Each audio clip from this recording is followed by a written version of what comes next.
Good day, everybody. Oh, hi, everyone. Everyone in the chat room. Hi, Tim. Hello. Hi, Mike. Hi, Bob. And everybody listen to Bob. our levels and let us know if everything sounds Bob. somewhat even. If not, let us know, please. Yeah, Nick, I've been watching Blackadder again because of Al. Because it's what, sorry? Because of Al. Oh, yes. AJ, bump yours up a little bit, please. Up a bit. How about now? Better. Thank you. Better. Which Blackadder are you watching? Which one? Some of season 3 and some of season 4. Okay, so the later So ones. Yeah. I mean, I've watched all of them, but Yeah. Me too. Camacho got you designated on Unity now, so I don't know if you're able to log in or Yeah, not. I just clicked the button and it let me in. Okay. Well, I'm having no trouble here. I mean, no luck here, so. Anyway. Well, you just have to use the little user interface window instead Yeah. of your Stream I'll Deck, do which my is kind of a best. hassle. I'll do my best. Okay.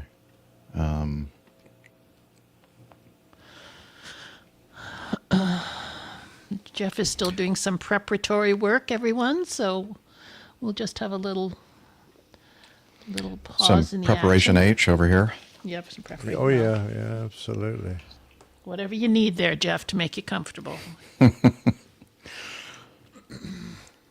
think. Okay. Oh, did I? I don't think I updated the YouTube Website? on the site. Let me look. Damn it. I'll look. One more thing. Do you want me to send you the link? Yes, please. Okay. One moment, please. Or you know what? I can just. I I think got can it. No, probably I got do it right here. Okay.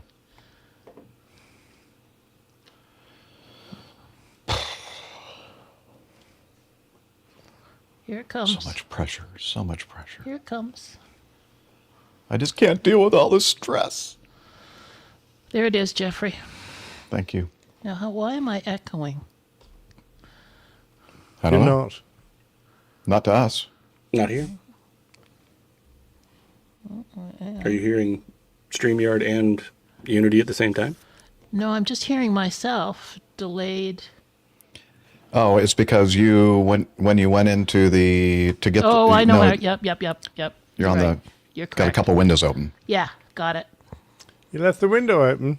My User- wife keeps telling me, User error. you went to bed and left the window open.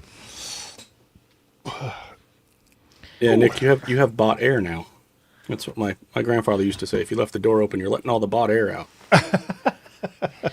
Yes, that last episode of Blackadder goes forth at the very end of the whole series when they're going up over the top. To me, is just so moving. Like that was just amazing. I must be missing a gene or something, because I look at that and I wonder why so many people make a fuss about it. But Really? Okay. there you go. Yeah, I think it's- I mean, It's hilarious. I don't even know what you guys are talking about. Something about a black cow udders. Black Hatter? but Adder. the best- Adder. the best Adder. part Like a of the person who Blackadder adds or a series snake. Okay. was where they joined the 20 minuters. Yeah. And I just watched that Flash one yesterday. Yeah. And Yeah, they only work just for had 20 me- minutes. Just killed me. It was brilliant. It's this guy Rowan Atkinson who is pretty well known in the UK. You know who Mr. Bean is? Mr. Bean? Yeah, I was going to Bean, say that's yeah. Mr. Bean, right? I do know. Yeah. I know him. So he did this But- whole series of different periods of history where he did like comedy shows, one that's sort of like medieval and one that's I think 17th century or 18th century. And then there's one in World War One, which is the last one, which Nick doesn't get the Well, last. it's only the final one. I know, go, the final Well, all right. It's a fitting end, but people go absolutely berserk over it. How wonderful it is, and I'm going, well, there I you thought go. it was pretty neat, but anyway. Yeah, well, that's why I think I'm missing a gene. I'm missing. Well, the, we know you are, but Missing more than just a gene. yeah, I'm the missing link. just don't be missing your genes. We don't want that to happen. I was going to say, start talking about genes and genes. In America. indeed. It gets, Where is Gene anyway? It gets political these days. Yeah. So I'm not seeing anybody in the chat room commenting on our levels or Because they're not paying attention, apparently. no, they're talking. They are because they're talking about the TV show. Yeah. I mean, they're not paying attention to us. Except for Tim Van Ram. He made a Tim Van Ram comment about a Legless man in a hot tub. Well, Stu. Nick started that farther up. Legless man in front of your front door. Matt. Yeah. Oh, I see. that Okay. stuff. No one gets the best one. The man with no arms and no legs being towed by a ski boat. Skip. Skip. That's a good one. Well, Man I with only with started them- it because Bob had just come into the chat room. The man with no arms and no legs lying in a pile of leaves. Russell.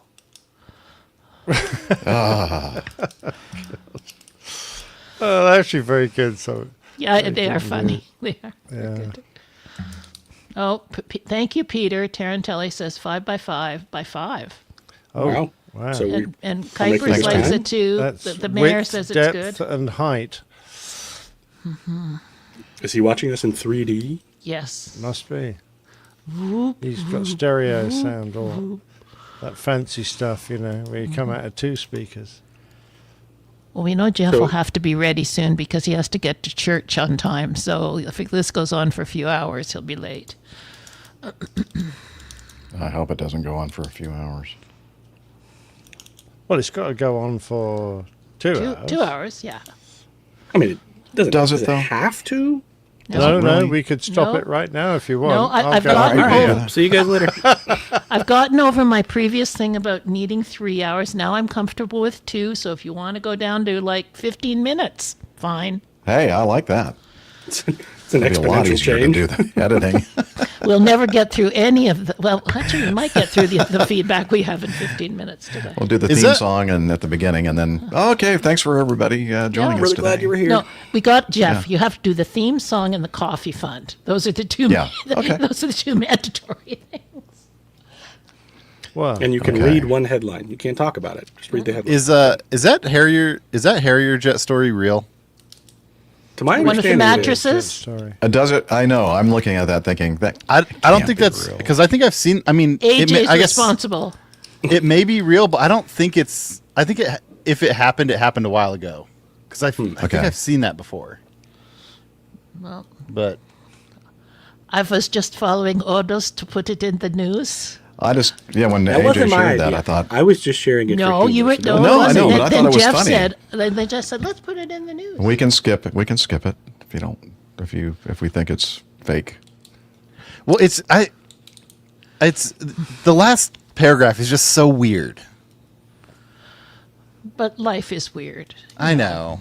What is it? I don't have it in front of me. Where it talks about what- like they get the airplane, they get the gear down, they get the airplane back in a hangar, and then it says, once the jet was placed in the hangar, relatively undamaged, structurally speaking, an E-Z-Go golf cart came flying into the hangar and smashed directly into the jet, causing some D-level repair damage. Turns out Yeah. the cart operator was huffing keyboard cleaner shortly before making his parts run in the E-Z-Go. He got dizzy, lost consciousness, and the cart, now driverless, turned directly into the hangar at full speed through a gap in the hangar doors and smashed into the jump jet. Does seem a little That's bit of a like- stretch yeah, of the that's- imagination. Well, I mean, you can't make that up. I mean, it's got to be real.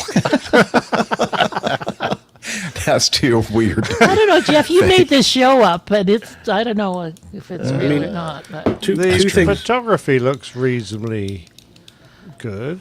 Two things tell me it's I real. just the think it's ridiculousness. so unlikely that would be something that a senior officer would do.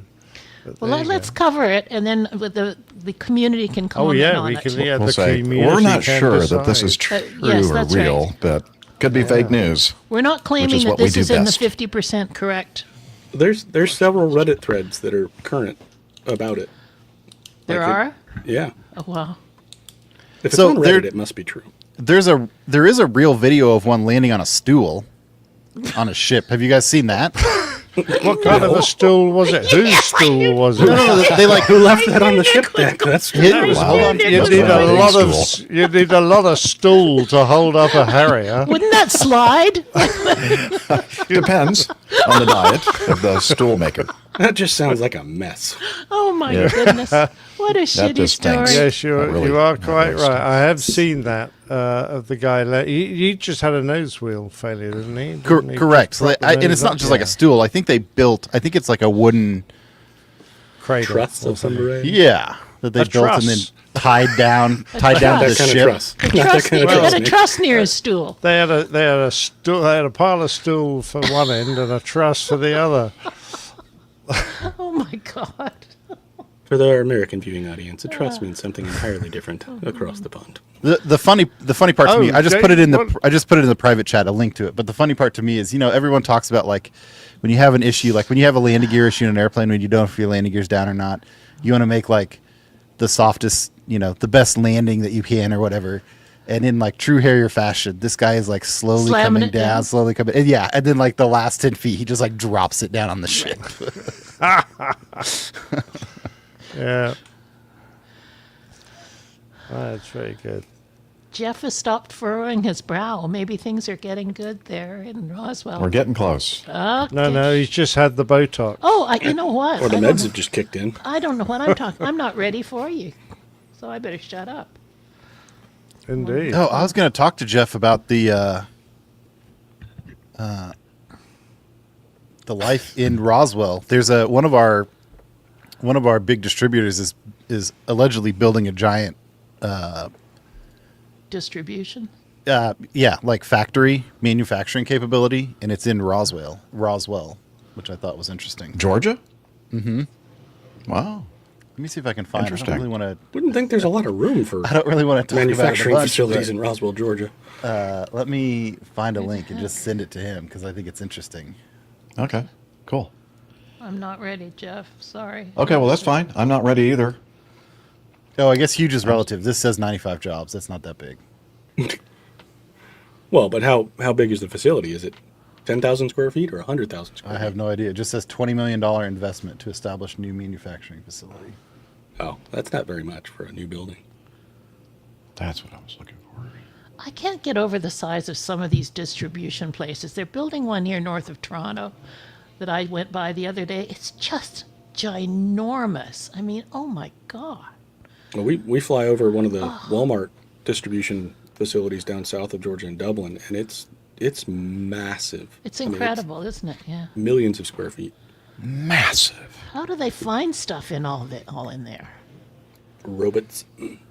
Jeff, you don't need to go into Keynote, do you, anymore?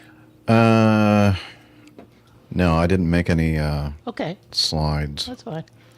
All right, I'm taking it over. Okay. Sadly. Apologies to anybody that's there that sent in a contribution. We'll talk about it, but we're not going to have a slide in the video. We'll show their contribution on a subsequent show. Liz, did you Or get we'll all my up- pictures added? Yeah, right. No. He's learning his lesson. You have to send them via Steph, and then they get done. You know that. Sorry, Steffi is busy with some of her running club friends today. We didn't rate. So, Camacho, you sent that via the private chat on the StreamYard studio? Sent what? No, it's on WhatsApp. Oh, okay. what are we talking about? I just see a YouTube in our private chat on. Oh, that's the Harrier thing. I sent the Harrier Oh, video. Yeah, gotcha. yeah. Okay. All right. I'm sorry. I just saw that in there. And thought, Here, I "What's can send it that?" in the private chat. Yeah. No. That's okay. We're good. I think I have the updated YouTube channel on the Airline Pilot Guy site now. Pretty sure. Somebody wants to check that. I'll just to check it make out. sure. I'll check it.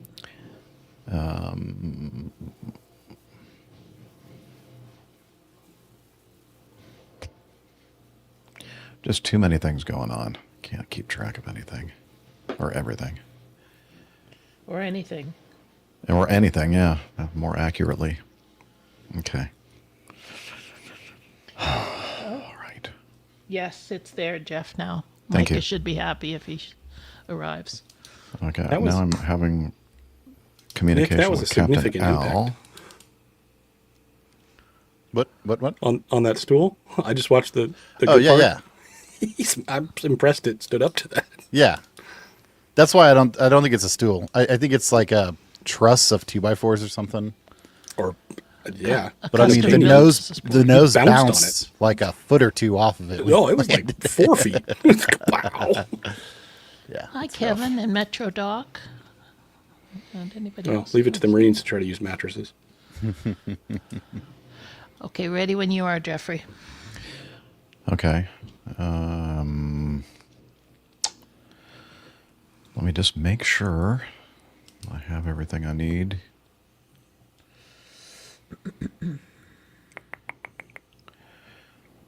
Okay. And shoot, I was going to go back and really do some in-depth research on some of these news items. Guess what I didn't do? You did some no depth. Zero depth. Zero depth, So okay. I'm counting on y'all All y'all. to sound like you know what you're talking about on all these things. Oops. Yeah, I know. Well, I mean, or we can do just what we normally do and just fake it and act. Nick Yeah, laughs exactly right. uproariously. I love it. Okay. All righty. Ready when you are, Jeff. Okay. Oh, you know what? I didn't. Well, the good news is the show is mostly feedback and not much news, so we should be Yeah, right. all right on that. Wait a minute. It's the opposite. Yeah. He's standing Yeah, on there's his head or Oh, something. you're being There's a lot of news in there. sarcasm. Yeah, do you like that? I really worked hard this week, you guys. I want you to know that. We appreciate it. I definitely am not looking at the news This was stories for the Jeff who first said, time "Don't yet. worry, Liz. I'll find a lot of news for you." Well, sorry. Wow, I know. That's a lot. I know you were Very busy. impressive. I know, Liz, you were busy.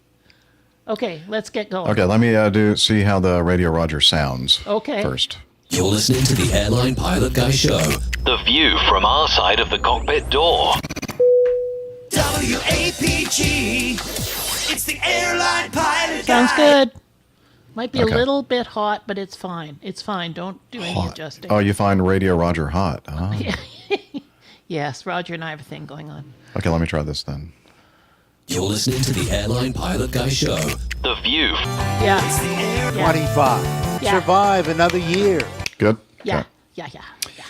Okay. Let's.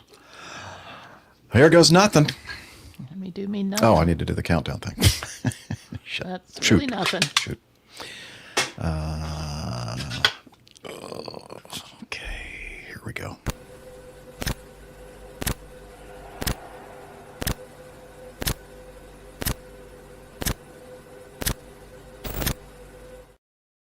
You're listening to the Airline Pilot Guy Show.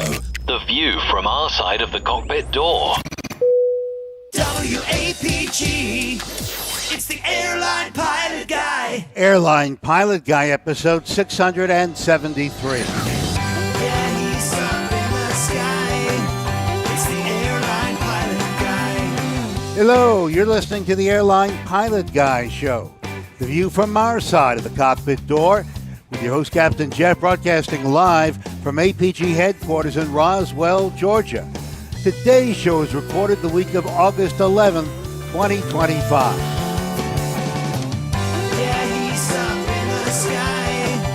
It's the Airline Pilot Guy. Picture light and he's flying by with the Airline Pilot Guy.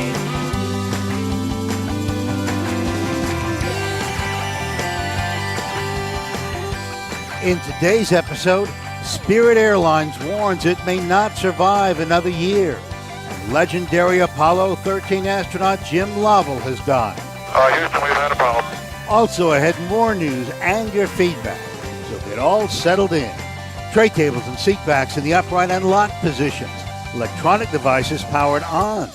I'm Radio Roger, and Flight 673 is ready for pushback.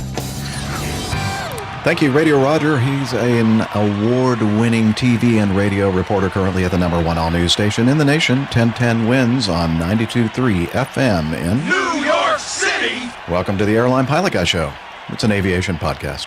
covering the latest in aviation news and answering your great feedback. I'm Captain Jeff, former U.S. Air Force pilot and retired Delta Airlines captain. And joining me today from his studio, in Hartford, Hereford, and Hampshire, a retired professional dogtographer, former RAF, RAAF fighter pilot, retired Airbus A330, A340 captain for Virgin Transatlantic Airways. It's Captain Nick. Hi there, Jeff. Lovely to be back on the show. Now, show 673. Did you know that amongst our V bombers, you know, those bombers we all built in the 50s, the Vulcan, the Victor, and the Valiant, the RAF had a Type 673 Valiant. So, same as our show number. Vickers built it, and it was designed as a fast, low-level pathfinder for the Royal Air Force. It was a prototype known as the Black Bomber, and it was rather ironic that this change to operating at low level caused the premature demise of the Valiant because of fatigue that it suffered from low-level flying. Just like we get fatigued on here. Yeah, I get heavily fatigued doing this show. The show is fatiguing me. Don't we all? We just started already fatigued. Okay, well, thank you very much for that. And let's see. Also, joining Captain Nick and I from his home studio in the air capital, low and slow pilot, A&P mechanic, old airplane enthusiast, and engineer in the aerospace and defense industry. It's Nick Macho Camacho Man. Hey, Captain Jeff. I'm glad to be back. It's been a while, but I think I have all the switches in the right place. And hopefully I remember how to do this. That's what all pilots say, don't they? Yeah. Hopefully, got it them all usually in the right works, place. right? We'll see. See what happens. All right. Great to see you again. It's been a while, and can't wait to get all caught up. And also joining us from the Northwoods of the Atlanta suburbs, race car driver, chef, commercial multi-engine instrument-rated pilot with an interest in anything with enough horsepower to kill him. It's A.J. Schramm. Hey, Jeff. Hey, everybody. Glad to be back. Glad to see you guys. Missed you. Yeah, missed you too. All right. And finally, last but not least, from our studio in Toronto, Ontario, Canada, retired financier and aviation enthusiast, spreadsheet master, and our producer. It's the lovely Liz Piper. Hi, everybody. I'm the only thing dealing with aviation working in Canada today because Air Canada is totally grounded. Oh, no. Yes. All those flight attendants, they're on strike, so nothing's flying. Lazy flight attendants. Have you got your recorder on, Jeff? Just checking. Just wanted to check. No, I do not. Poop. Okay. Sorry, that was actually Metro Doc. He posted it a while ago. Metro Doc. I didn't want to interrupt you, so thank you, Metro Doc, but... Wait, so Tim Van Ram forgot? We can blame him. Yeah. It's got to be somebody's good point. Tim, damn you. So where do you want to go back to, Jeffrey? The beginning?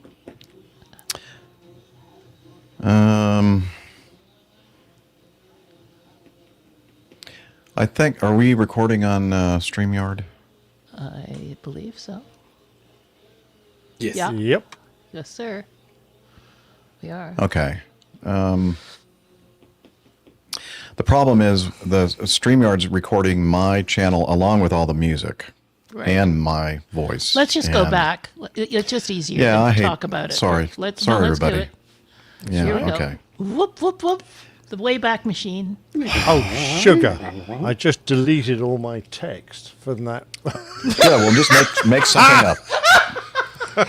Come up with a new one. Nick, just say low level, fatigue. That's good enough.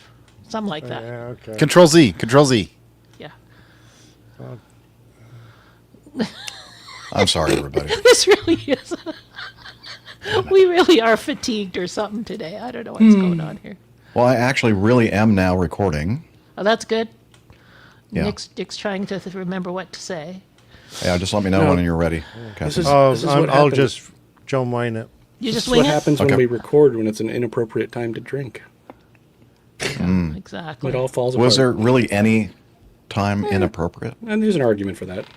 Yeah. Ready when you are, sir. Okay. Again, apologies to everybody. You have to sit through this again.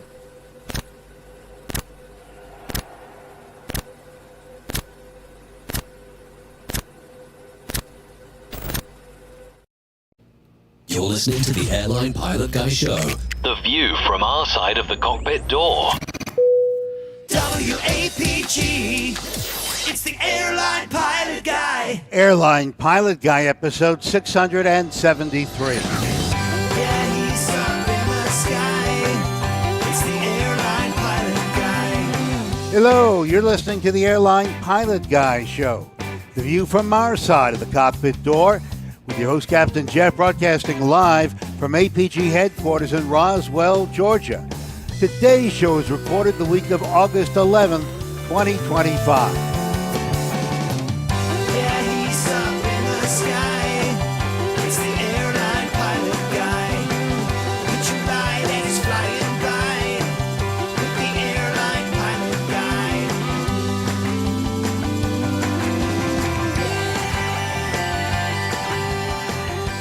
In today's episode, Spirit Airlines warns it may not survive another year. And legendary Apollo 13 astronaut Jim Lovell has died. Houston, we've had a problem. Also ahead, more news and your feedback. So get all settled in. Tray tables and seat backs in the upright and locked positions. Electronic devices powered on. I'm Radio Roger, and Flight 673 is ready for pushback. Thank you, Radio Roger. He is an award-winning TV and radio reporter currently at the #1 all-news station in the nation, 1010 Wins on 92.3 FM in New York City! Welcome to the Airline Pilot Guy Show. It's an aviation podcast covering the latest in aviation news and answering your great feedback. I'm Captain Jeff, former U.S. Air Force pilot and retired Delta Airlines captain. Joining me from his studio, In Hartford, Hereford, and Hampshire. retired professional dogtographer, former RAF, RAAF fighter pilot, retired Airbus A330, A340 captain for Virgin Transatlantic Airways. It's Captain Nick. Hi there, Jeff. I've got a strange feeling of deja vu. We're on show number 673. Now, back in the 50s, the RAF got 3 new V bombers, nuclear bombers. There was the Vickers Valiant, the Avro Vulcan, and the Handley Page Victor. Now, the Valiant, interestingly enough, had a type called the Type 673, and it was designed as a fast, low-level pathfinder for the Royal Air Force. The prototype, which you can see if you're watching the video, known as the Black Bomber, and it was ironic that this change to operating the aircraft at low level caused the early demise of the Valiant from the RAF because of fatigue. Speaking of fatigue, Yes. I'm tired. So 673 is an omen for the I'm beginning tired of of the this end? show. Oh, it's a good movie, that. Yeah, I'm tired of all you. All right. Well, thank you, Captain Nick. And, oh, by the way, if you're listening to the show with a podcast player supporting chapter images, you'll also see a nice little image of that aircraft Black as well. Bomber. That Black Bomber. It's very fatiguing, though. Be careful. All right. Let's continue then with this. I don't know if you remember this guy. From his home studio in the air capital, Low and Slow pilot, A&P mechanic, old airplane enthusiast, an engineer in the aerospace and defense industry. It's Nick Camacho.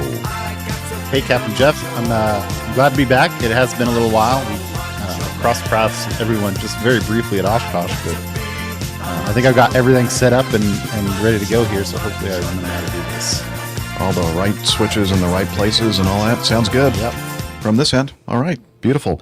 Also joining us from the North Woods of the Atlanta suburbs, he's a race car driver, chef, and commercial multi-engine instrument-rated pilot with an interest in anything with enough horsepower to kill him. It's A.J. Schramm. Hey, Jeff. Hey, everybody. Man, it feels like we just did this. Really good to see you guys again. Shh. They'll never know that this is the second go at it. Well, now they do. All right. Too late. Cat's out of the bag. Yeah, okay. And finally, last but not least, from her studio in Toronto, retired financier and aviation enthusiast, spreadsheet master, and our producer, it's Liz Piper. Hi, everybody. Between Jeff's voice and the fatigue of that airplane, we're all going to be sleeping soon. Indeed. I'm sorry, I was listening to myself. I just kind of nodded Wake up. off. Oh, okay. Okay. Have a good show, I'm you awake. guys. Cheers, Thanks, Liz. All right. What do you think? Let's do some news.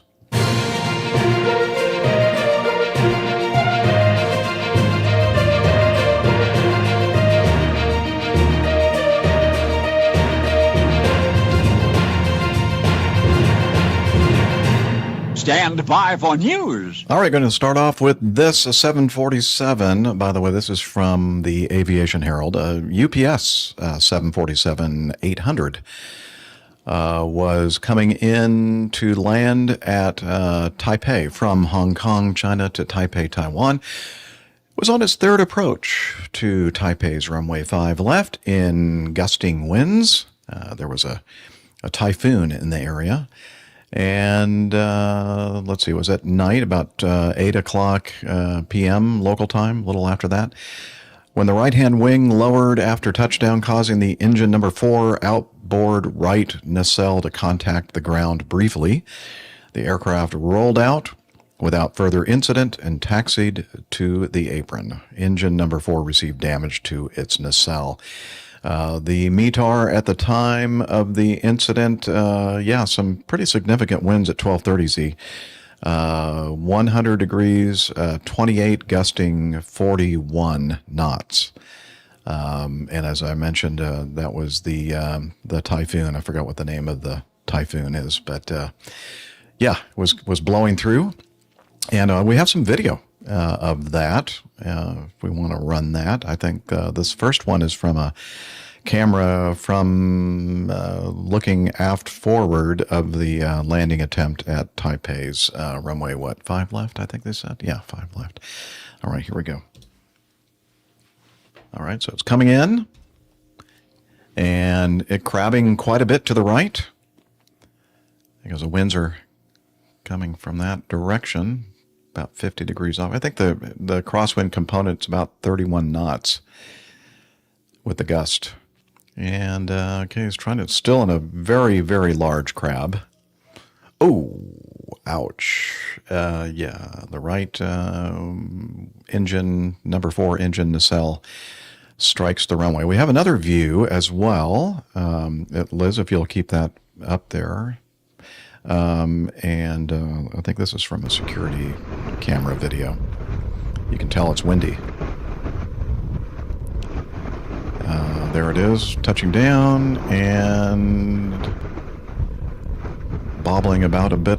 And there we go. We can kind of see where some sparks flying off the right side. Yeah. Okay. Where to start here? This is a very challenging weather system, event. Thank you. Captain Nick, would you have any experience at all in that part of the world, in typhoons and landing and that kind of thing? Yeah. Did you? Yes, I have mentioned before that I nearly had a very similar incident going into Shanghai in the teeth of a typhoon which was arriving, and we were gusting 47 knots straight across. It was 90 degrees down the runway, and I made one attempt, and we had to go around from that, and then on the second go it was much smoother, although we had an awful lot of drift on. And as we were in the flare, I started to straighten the airplane, and we hit some turbulence, and I ran out of control authority to stop the aircraft from rolling. And if it hadn't have been for the fact that the left main wheel at that point reached the runway, it stopped. That's what stopped us rolling any further. I think I'd have done something very similar to what this 747 did, because when we taxied in, the lovely Lufthansa engineer that looked after us there, he the controller had also said, Vajan, your approach very dangerous. We close airport. I went, oh, okay. The Lufthansa guy came up and I said, can you check my number one engine? I said to him. And he said, I already have. You're fine. There's no grass in it. That's good. Yeah, we got away with that one. That was a lucky day for me. Well, the 747, when originally introduced, had the diameter of the engines, the 4 engines hanging from the wings, was a little bit smaller. And as time goes on and engine technology advances and more powerful engines are hung from the wings, the diameters have increased. And so the bottom of the engine nacelles are getting closer and closer to the ground. Plus, that 747 has quite a bit of, what would you call that, dihedral? Is that the right word? Or wing sweep, or whatever that word is. No, I guess dihedral is something else. But with a highly swept wing, such as the 747 wing design, that even makes things worse when it comes to the possibility of nacelle strikes in very high crosswind conditions. So that obviously is a factor there. I was looking at this video, that first one at least, with you kind of looking at it from behind as it's coming in, and quite a bit of crab. And I'm thinking, okay, when are they going to kick that out, or at least take some of that crab out? Now, you'll remember that Boeing has mentioned in one of their PowerPoint presentations that their airplanes are designed, the landing gear systems on the Boeing airplanes are designed to take all the stresses associated with landing in the max demonstrated crosswind without taking any of the crab out. They said they added, though, except for the Long Beach products. Of course, what they're talking about is the fact that McDonnell Douglas was, acquired by them, and they're talking about the Mad Dog and the MD-11 and anything that was made by McDonnell Douglas, not Boeing. But anyway, I always thought that was kind of interesting. Every airplane that I've flown, we've been taught to take that crab out, or as much of the crab out as possible. But I guess you have to consider some other things when you do that. Again, it's been a while since I've flown an airplane that had, engine or wing mounted engines. And I know that can be kind of a dicey thing. Yeah, you don't have a great deal of clearance usually, and particularly as the gear touches down, because all the oleos compress, and that reduces your clearance even more. So yeah, it's not uncommon to dink a pod, but it's certainly to be avoided where possible. Dink a pod. That's quite possible a phrase. Show title. Yeah. All right. Very good. Anything else to say about this? Looks like they did some, well, I guess they're inspecting to see what kind of damage, if it's just nacelle damage or more. Maybe yeah, engine it looked accessory. pretty impressive. I think it's probably just the shower of sparks. It looks like they got away with it relatively lightly, considering. Mm-hmm. But because you're always worried about the fan, any damage to because the clearance between the end of the fan blades and the inside of the cowling is so small. That any twisting or warping of that could damage the fan, and then you're going to be in a bit more expensive your repairs then. Well, speaking of airplanes striking runways, I guess we could move to this next one, also from the Aviation Herald. It's a final report. An Aer Lingus Airbus A321-200 November registration Echo India Lima Romeo Delta performing Flight 117 from Dublin, Ireland to Washington Dulles in the U.S. was landing on Washington's runway 1 right at 15:37 local time, so in mid-afternoon, when the crew performed a balked landing and went around. The crew subsequently reported the reason for the go-around was a, quote, false landing. They climbed the aircraft to 3,000 feet and positioned for another approach to and landing on runway 1 right. Same runway. The aircraft taxied to the apron. The aircraft was unable to depart for the return flight. Yeah, it's still on the ground in Washington about 5 days later. Now, well, of course, that happened, back in 2023. I'm sure that it's flying now. So the final report released on August 1st said during the second touchdown following a bounced landing, the pitch attitude of the aircraft exceeded the tail strike pitch limit. Had a high rate of descent near the ground, 976 feet per minute, so almost 1,000 feet per minute. Just under, though, so I think isn't that kind of one of it seems to me one of the parameters, like you got to be something less than 1,000 feet per minute as you approach the ground and flare. Hopefully you're a lot less than that when you're actually touching the runway. The first pitch call out registered on the flight data recorder was not enunciated. The aircraft bounced following the first touchdown. Nose up side stick inputs during the bounce, possibly due to startle effect and or in an attempt to ensure a smooth second touchdown. These are all things that contributed to this. The first officer had recently operated into Dulles and flew the first approach. There was a gusty wind on the approach, which may have contributed to the aircraft becoming slightly high on the glide slope.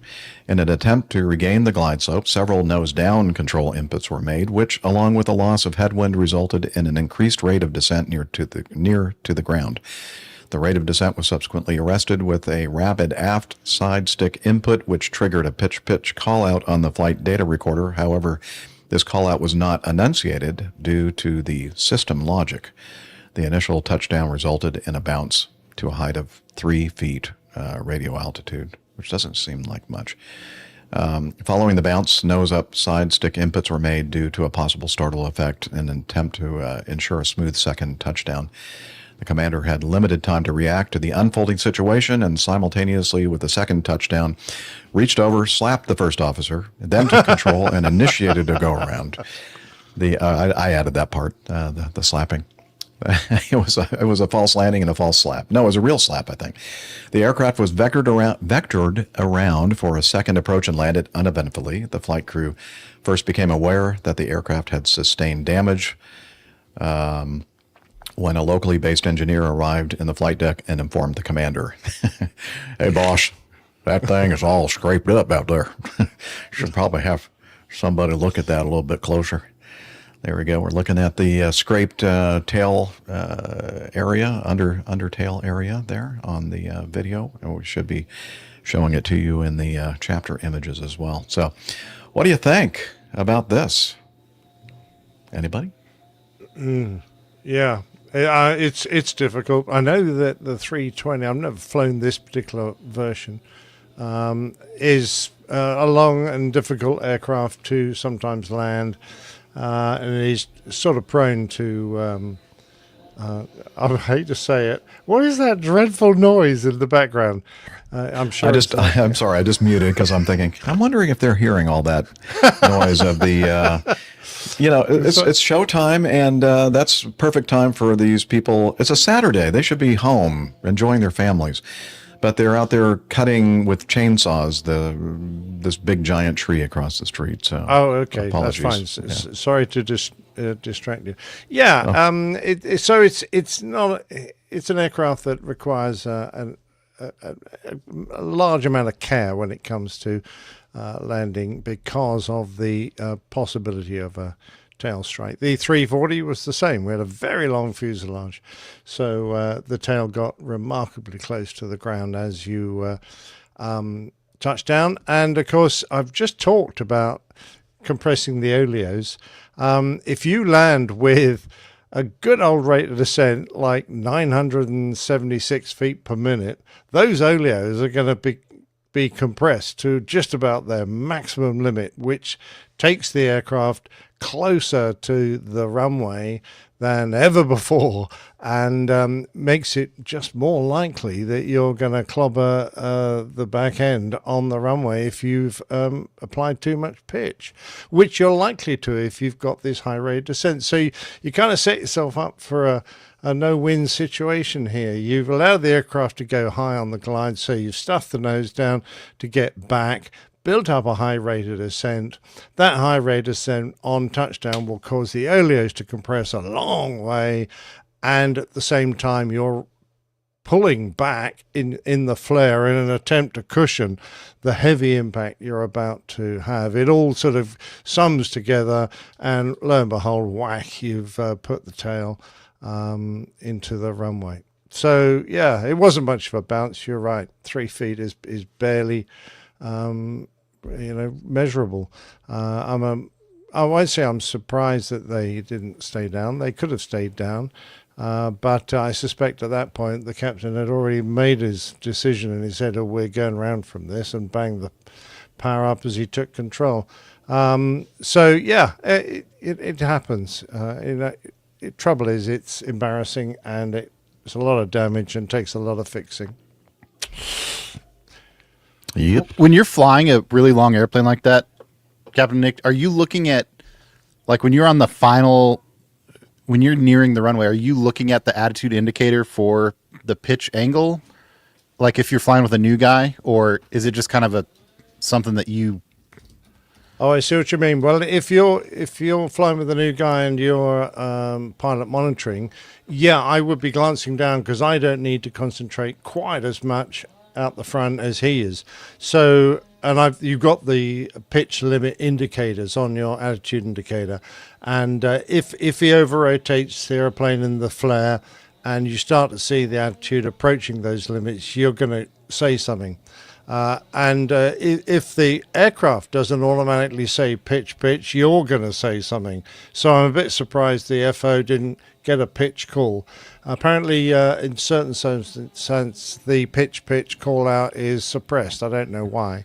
But certainly, if I think I'd be in the other seat, it's the job of the pilot monitoring to also, advise when you've hit the limits for a stabilized approach or for a landing, a safe landing. But you're probably too late to actually do anything, sadly, even for the guy flying it. Are those pitch limits based on the geometry between like the tail and the landing gear, or are those like aerodynamic That's exactly laws? what they're based on. Cool. Yeah. I was wondering if perhaps, I know there are several things going through all the logic of the audio callouts, and I'm assuming that's what they mean by the pitch wasn't enunciated. I'm wondering if it has something to do with the call out of the altitude. I mean, I know that the last couple of airplanes that I've flown, the call outs of the altitude seem to have less priority than something like a warning that your pitch is too extreme. And I've had situations where, it's calling out 50, 40, and then something else comes up, and then 20, 10, whatever. So I'm just kind of surprised that the pitch would not have been, would not have taken priority in the audio call out. Yeah, I don't know at what point that pitch call is suppressed and for what reasons, I'm afraid.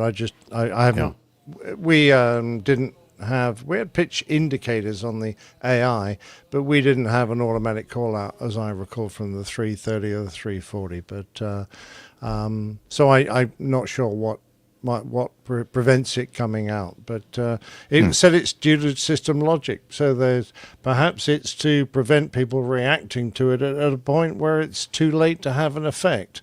And in other words, if you more or less got your gear on the ground and suddenly it says pitch, well, it's a bit late to do anything. But so perhaps it happens a little earlier than that. I don't know.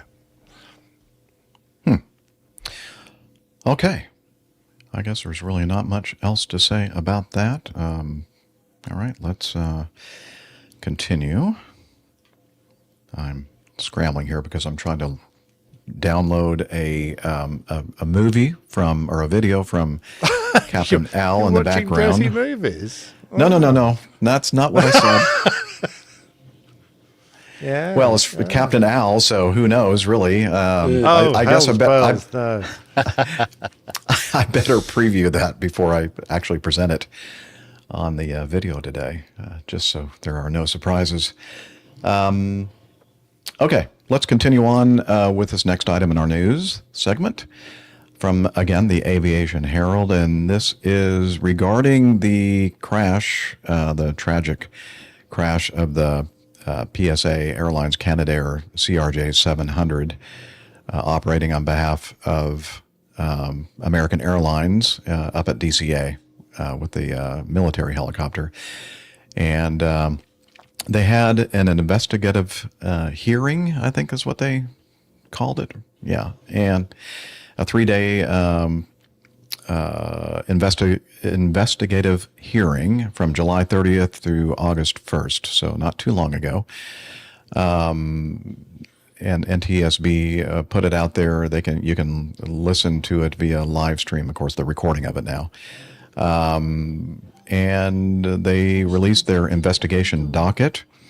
And so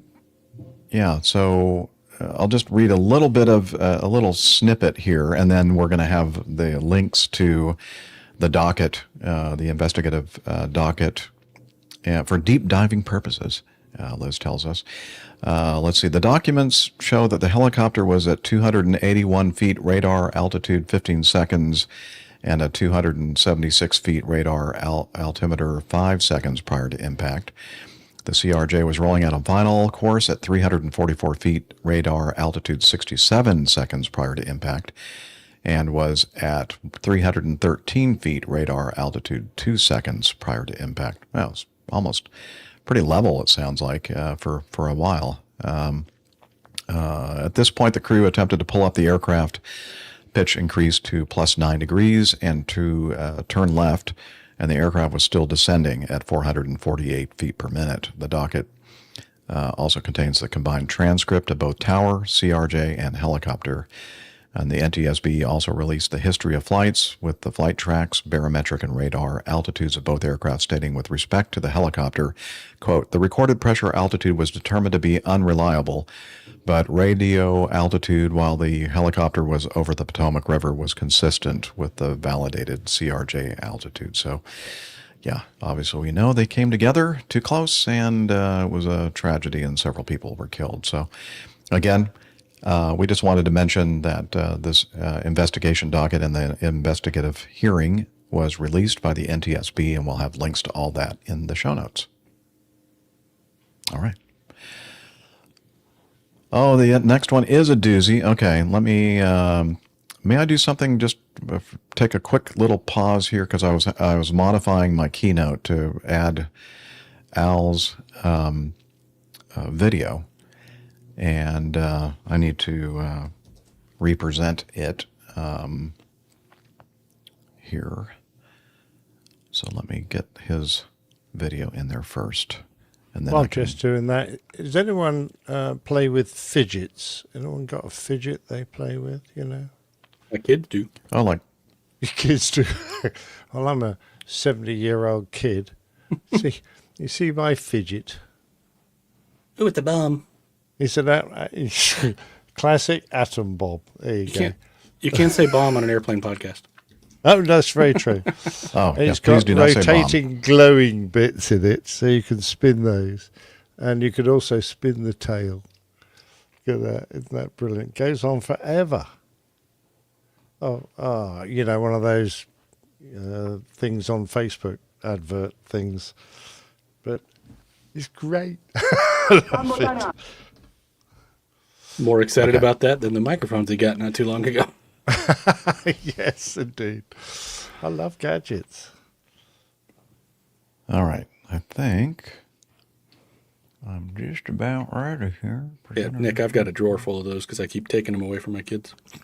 You confiscate them, do you? Too much fidgeting kids? Well, they end up making noise with them, and sometimes I have to, yeah. Oh, okay. You're such a mean dad. I am.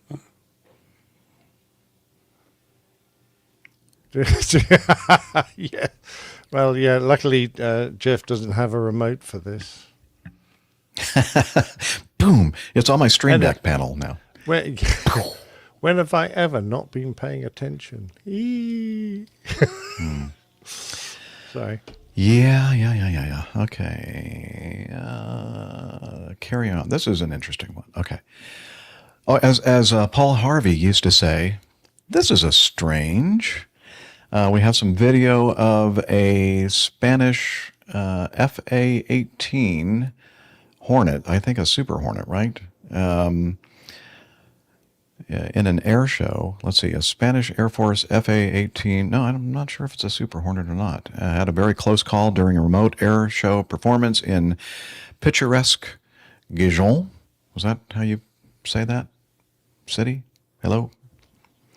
Guillaume. Oh, that sounds better. Guillaume. Gijon. All right.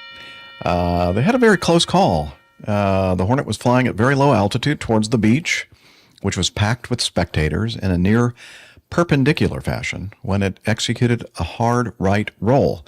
The sudden maneuver saw the jet descend low above the waves before recovering and climbing out. Clearly, it shocked the audience, many of whom had their cameras rolling. Shall we look at this video and watch this? Okay, here we go.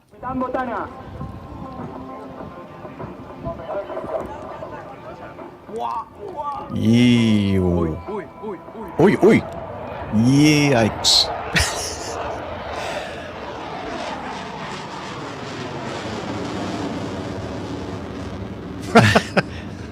That's me trying to land it. Recover. All right. Shall we rewatch that? Yeah, definitely. Yes. And I think it's a classic Hornet. Looking at the intake. Okay, yeah, I think you're right. Oh. Wow. I honestly, when I first saw this, I'm thinking, oh, come on, that's AI, that's computer generated nonsense. But apparently not. It's real. There were computers. Thankfully, there were computers on the airplane controlling the flight controls. I don't know. So I'm wondering, I wish that we knew somebody that had experience flying the FA-18 jet that might kind of maybe give us an idea of what was going on here. What happened? What I read was that he was avoiding birds. And I think if you avoid birds in such a manner that you hit the ground, you've rather defeated the object, and the birds would probably be chalking up a Hornet on the side of their fuselages. So I seemed a rather violent maneuver to be doing at such low level. And I only say just to avoid birds. We all know birds can cause a lot of damage and they can take out an engine, but you do have two engines at a Hornet. It could take out both engines. But until they hit them, there's no damage at all. But if you make your avoidance maneuver so violent, and what's more, downwards by overbanking, he probably reached about 120 degrees of bank there. At least he was nearly inverted. Yeah, with a downward vector, the nose is going to drop very quickly. You'll lose that altitude very quickly. And what is remarkable is that he managed to rudder the airplane and eventually pitch it. And the Hornet did its wonderful thing. It's such a incredibly maneuverable aircraft that he managed to pitch up and away and got away with that. The only thing I think most people would say is that the safest way to avoid birds or something is to do it upwards rather than downwards. Now, if you're going to have to maneuver. And those birds. I'm sure there were a lot of girls very impressed with that, yes. But, it's tantamount to, a potential crash, I guess. And good job that he recovered from it. I'm very pleased to see that he did. But perhaps he shouldn't have put himself in that position in the first place. Well, I love the Spanish Air Force's response on X. Were you going to read that, Jeff? Go ahead. So on X, they put an explanation out that says, many of you have been asking us, so in this thread, we'll tell you what happened during the Gihon Air Festival. As you have seen, one of our F-18 fighters performed an evasive maneuver upon detecting a flock of birds in its path. This action is part of the standard protocol to preserve both the pilot's safety and the public security. Our aviators are trained to react in milliseconds to any unforeseen event. In this case, the pilot acted with exemplary speed and professionalism, avoiding a possible collision without compromising the exhibition. He must have been nobody quite could have done it better. ranking display pilot is all I can say, because usually the lower rank you are, the less kind of flowery language like that you get. Right. The more senior you are, the Yeah. more He reacted within milliseconds. Milliseconds. Milliseconds. Exactly. My But that's how they're gosh. trained. They are trained. Yeah. Wow. Could be. I don't think that's what his boss was saying to him in the debrief.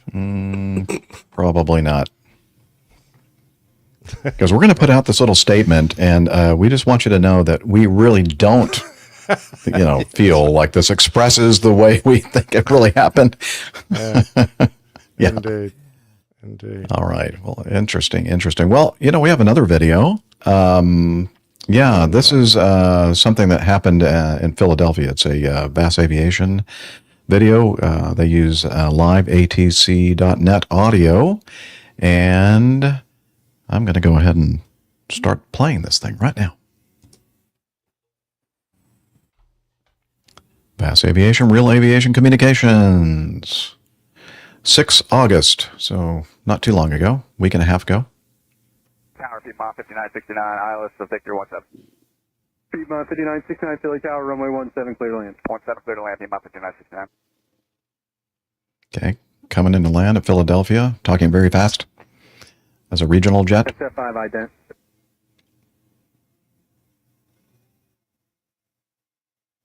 Talking to a helicopter. I didn't see ident. Are you squawking the company? SF5, A5, just clear the trees right now. North of 95. It's a helicopter. Okay, SF5, I got your radar contact 2 to the west. Traffic about a mile to your west eastbound, Airbus setting at 8. SF5, American 2165, helicopter traffic. Listen, 400 feet passing off the left now, they're northbound, or northeastbound. Alright, we're looking now, Lincoln 25. Frontier 4462, Philly Tower, runway 9 left, line of way, traffic lands, runway 17. Letter point 9 or left, Frontier flight 4462. Jeff Step 5, you're clear through the Philly Class Bravo. Traffic's on a 2-mile final for runway 17 in Embraer. Jeff Step 5, traffic will see north of 95 till we get to here. Till we get some beer? Jeff Step 5 has traffic straight off 12 o'clock, left to right. Jeff Step 5, Roger, just pass line that traffic, thanks. Yes, Step 5, okay. Hey, that helicopter, we're converging pretty close for Piedmont 5969. Piedmont 5969, I'm sorry, say again? That helicopter's coming right at us here. They have you in sight, they're going to pass behind you. Doesn't look like it's 5969.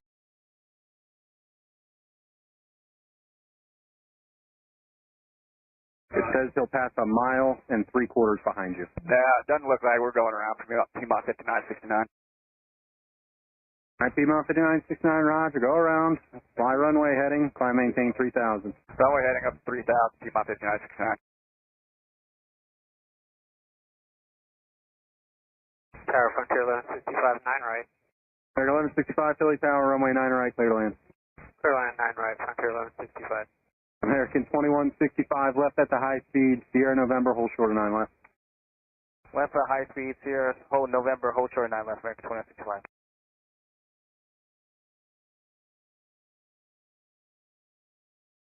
Piedmont 5969, fly runway heading, climb maintain 3000. Runway heading up to 3000, Piedmont 5969.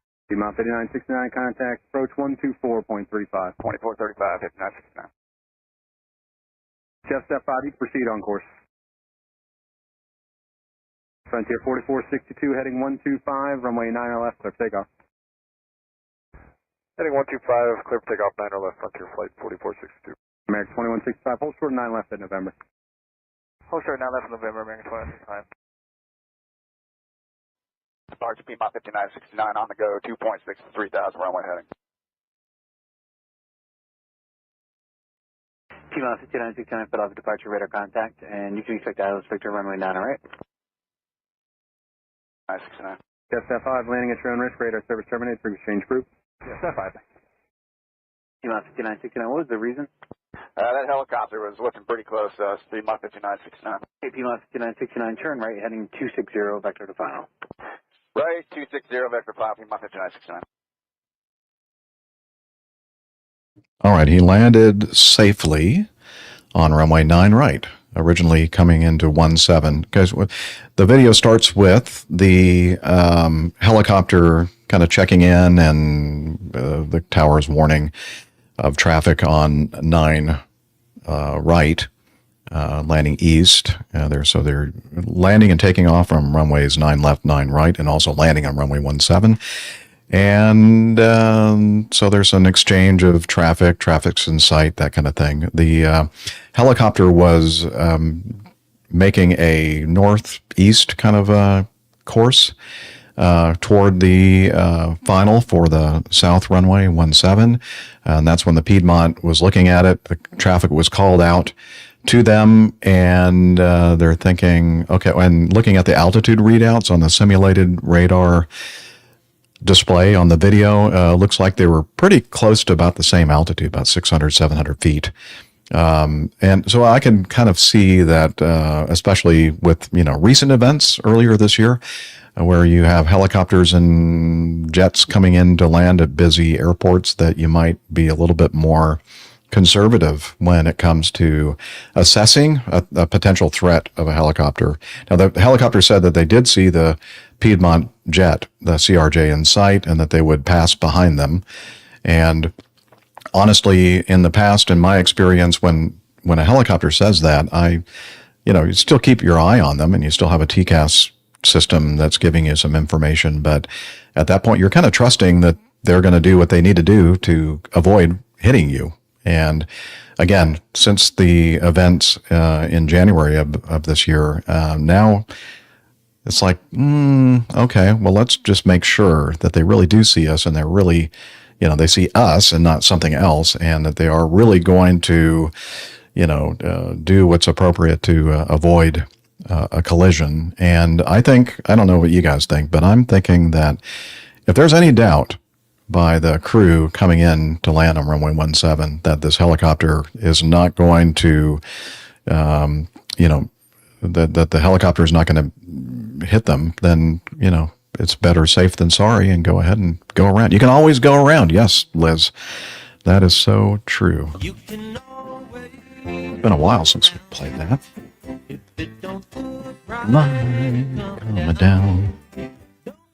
So, what do y'all think? Do you think that was too conservative, or he should have been more trusting in the helicopter's assessment of the situation and the helicopter's path? Or knowing what we know, which is a lot more possibly than the pilot knew at the time, or the information that he had, or presented the same way, that it's really easy to Monday morning quarterback these kind of things. Yep. That's what we do here, though. I'd rather go around than not go around and have another incident, but at the same time, looking at it, I think it would have been fine. In a previous line of work in law enforcement, when judging situations, you had to use what's called the totality of the circumstances, which means exactly what that person in that position that made the decision, you can only use the information that they had presented the way that it was presented to them to make that judgment as to whether or not that was right or wrong. So if he's looking out the window and it looks like they're coming at him, sure, go around. Yeah, do the safe thing.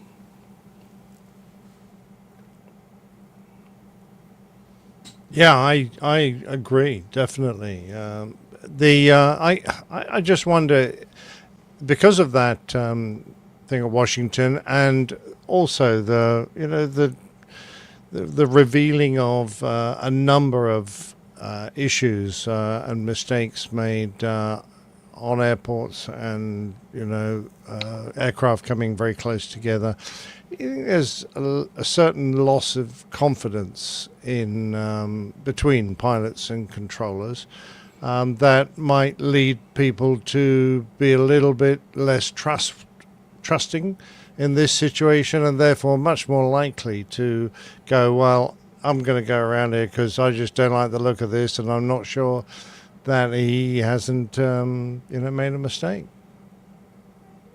Yep. Yeah, and I hope that's not something that continues.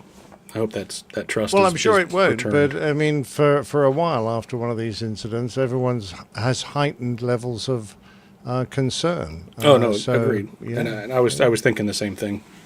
It's Okay, well, let's move on to another helicopter story. For those of you helicopter pilots out there that say, well, yeah, you guys never cover anything about helicopters. Well, this is your show, right? Yeah. Don't miss this show because we're not talking about them for another 6 months. It'll probably be another year or two before.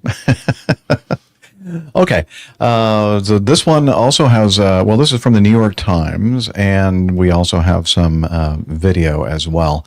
There was a utility helicopter operating over the Mississippi River between, I think, Illinois and Missouri. And I believe that the helicopter was doing some kind of, ironically, some kind of work on the high tension power lines that were crossing over the river. And one of the reports that I was listening to or reading said that they were, those markers they put on the those power lines, like the big balls or whatever to kind of make it obvious for helicopters and other kinds of flying machines to see the wires. I think they were doing some kind of a maintenance or installing those things, and somehow got tangled up apparently in the lines and came falling out of the sky. So let's do this. Let's play the video and see if they can inform us a little bit.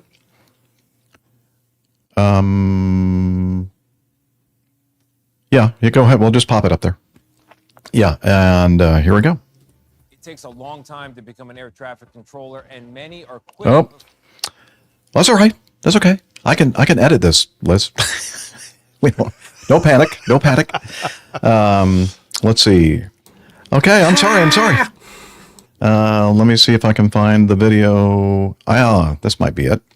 Okay, let's cross our fingers and hope that this is the one that we're looking for. The helicopter blew up, it fell and crashed that barge, and it's exploding right now. On the bank of the Mississippi, outside East Alton, Illinois, smoke seen rising high in the air, and this explosion captured on camera just after a helicopter crashed into a barge, leaving the two people on board dead. EMS requested Alton Lock and Dam for a helicopter versus power line. Wallace Meyer was fishing when he says he saw what happened. All of a sudden it touched the line, and in 2 seconds it wasn't a helicopter anymore. It was 1,000 pieces. Investigators with the Missouri State Highway Patrol say it appears the chopper crew was there to work on the power lines before crashing into one. There's a power line that goes across the river. They was doing some type of work over top of that. The Mississippi River around the Alton area shut down today. One of the power lines falling into the water.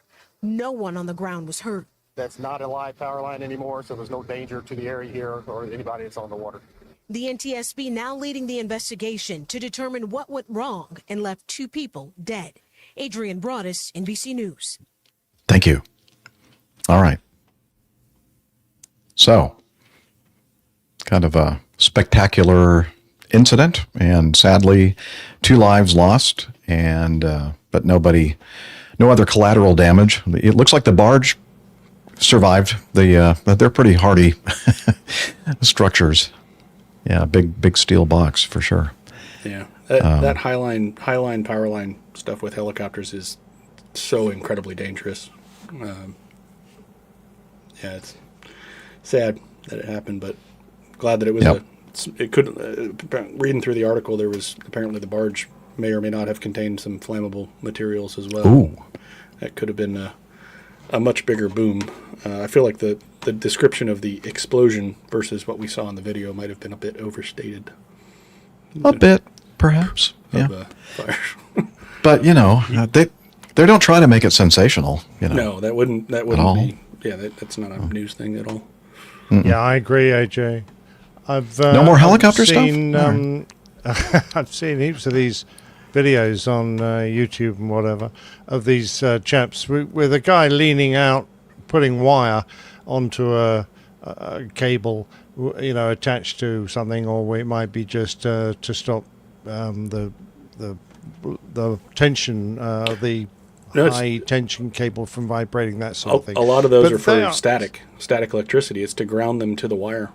All right. Well, anyway, they are just flying so close, and this bloke's sitting on more or less on the skid, and the tension cable is more or less in his lap, and the pilot is formatting, plus or minus a foot, kind of a box, and how the devil they can do that, and if the wind's up a bit, or he just slightly mishandles the controls, I can just see how dangerous it is. I mean, I used to think that crop spraying was about the most dangerous aviation job you can attempt, but which was along with water bombing, because of the trying to scoop water out of a lake, and also the low flying involved. But this helicopter work is about as difficult as it gets. So I'm amazed that we don't hear about more of these.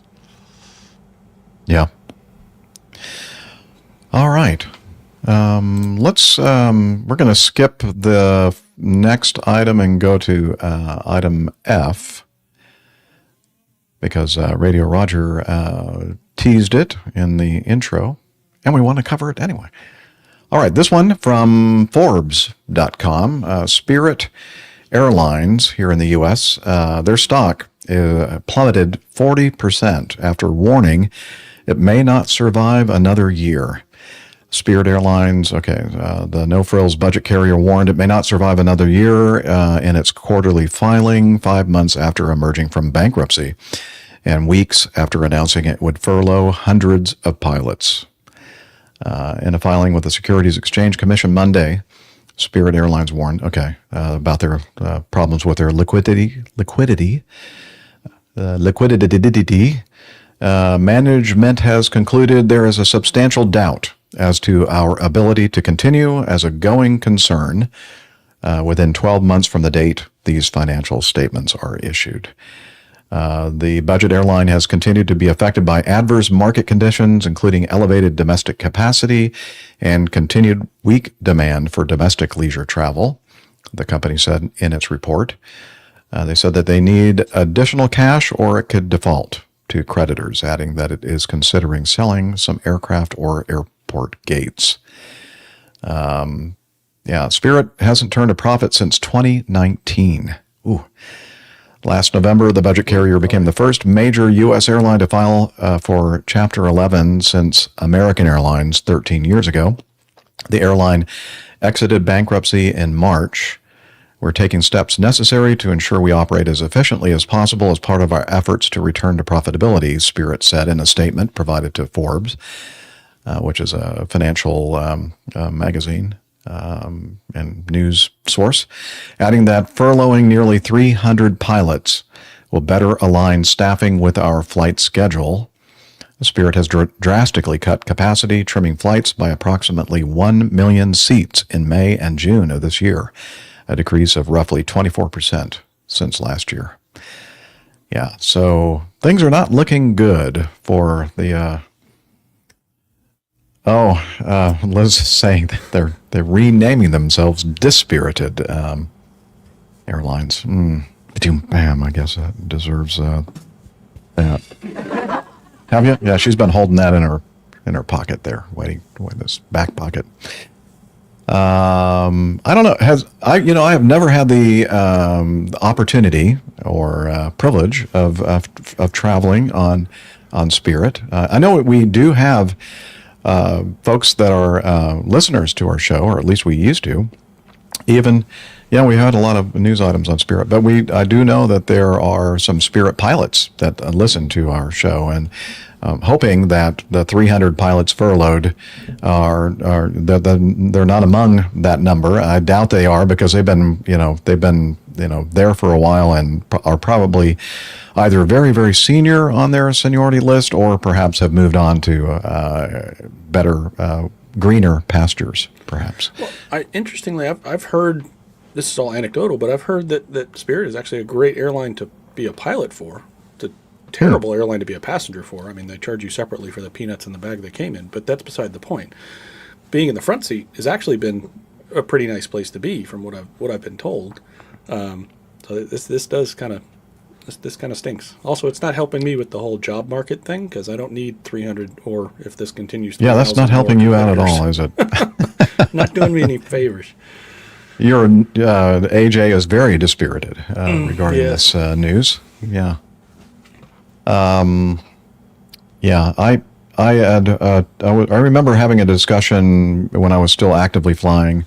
This was a couple of years ago, that things were not in a happy place in the cockpit, and I think it was Spirit, maybe Frontier, but I'm pretty sure it was Spirit. They were talking about the fact that the pilots are discussing quite often, like opportunities elsewhere, and there's not a very positive environment there. But again, that was just anecdotally from another pilot that I was flying with that knew somebody over there. I did have a chat with a Frontier pilot recently, this past week, and they're a little, Frontier is kind of struggling a bit too. Maybe not as badly as Spirit is, but. Yeah, things aren't all, rainbows and unicorns out there in all of the airlines. So it's sad. I'm just very blessed that I was, fortunate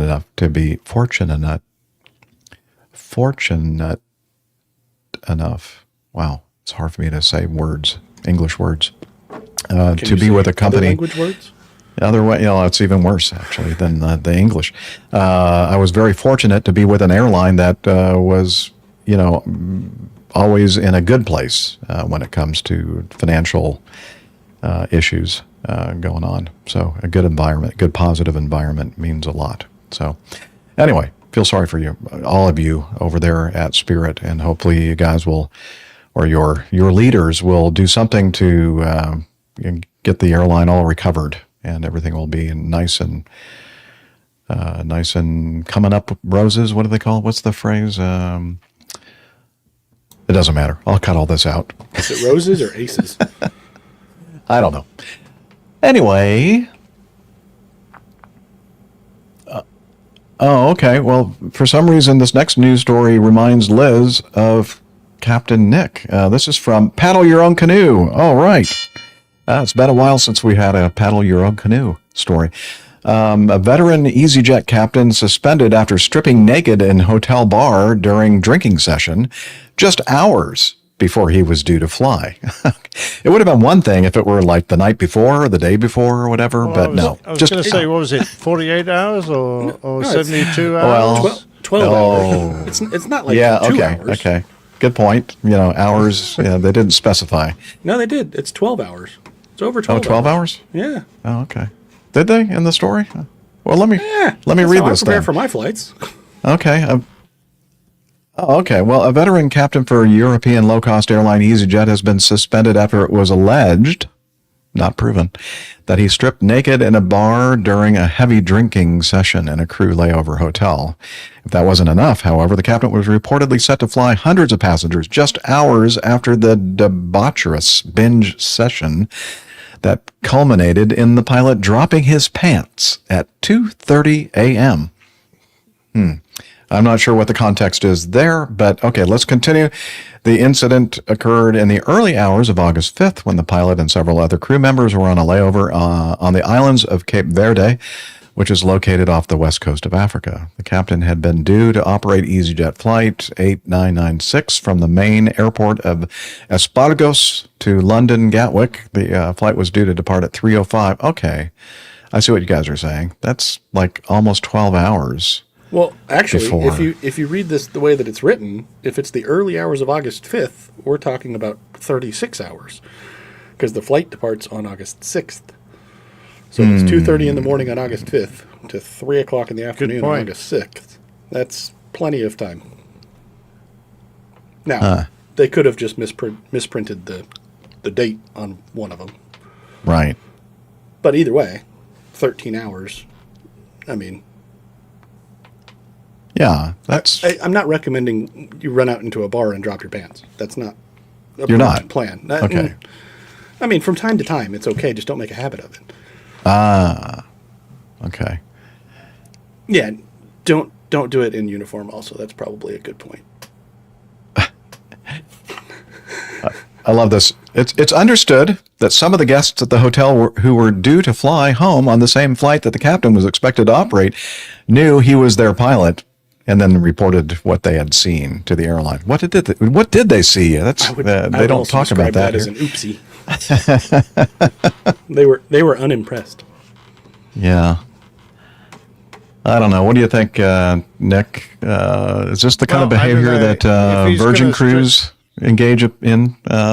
If he's going to strip naked and dance around the bar, I would do it obviously with more joie de vivre than this bloke, because they said he was shuffling naked around the hotel, and I'm thinking, well, that's not shuffling. That's not very shuffling. What part was shuffling?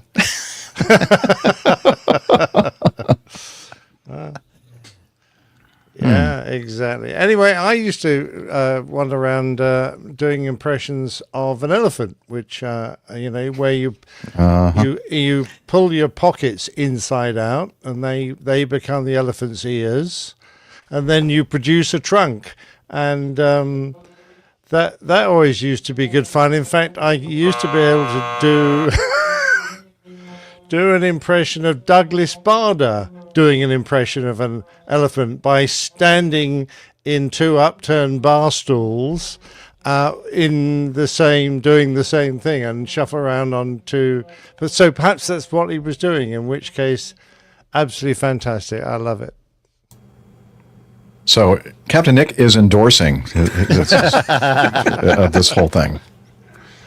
So long as he was able to report with zero alcohol in his system, I see no problem with this. I think Leading for Life, Bob says the passengers reported to the airline that, quote, there is a small problem with the pilot for our flight. Oh. Yes.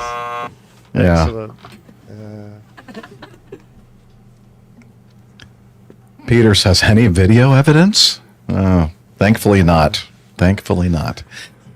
Okay, well, thank you, Paddle Your Own Canoe. Yeah, let's don't have him reenact the scenario. The elephant impression. Yeah, I'd rather pass on that for today. Let's continue on. Be Then. a very old elephant. Moving now. swiftly on. At the 1 hour mark, okay. It feels like it's been all day. I know, it's been long. Let's see. What's this one? Spartwayne. So, what do you think? Oh, gosh, a lot of news in here. I know, because we don't have any feedback. Well, we've got Bob's feedback. Definitely. Oh, yes, in there. I see. Yes. Yeah. Why don't we? Speaking of pull up and doing things in bars, maybe we should talk about the Marines' latest shenanigans. Let's jump to K. Okay. Now, I guess we'll start by saying that we're not entirely sure that this is, not this fake is from news. an unverified source. An unverified source via Facebook. A USMC, U.S. Marine Corps TAV-8B Harrier from VMAT 203 suffered a landing gear malfunction when trying to return to Marine Corps Air Station Cherry Point, which is near the Atlantic coast or on the Atlantic coastline, North Carolina. The Marine aviator realized his gear failed to extend naturally, referred to the standard operating procedures that dictated activating the backup safety nitrogen bottle to blow the gear down. Unfortunately for the pilot, blow the gear down. Hey ho, blow the gear down. We should just have Nick singing that in the background as I continue with the coverage here. Unfortunately for the pilot and plane, when communicating the issue over the radio, a higher-ranking officer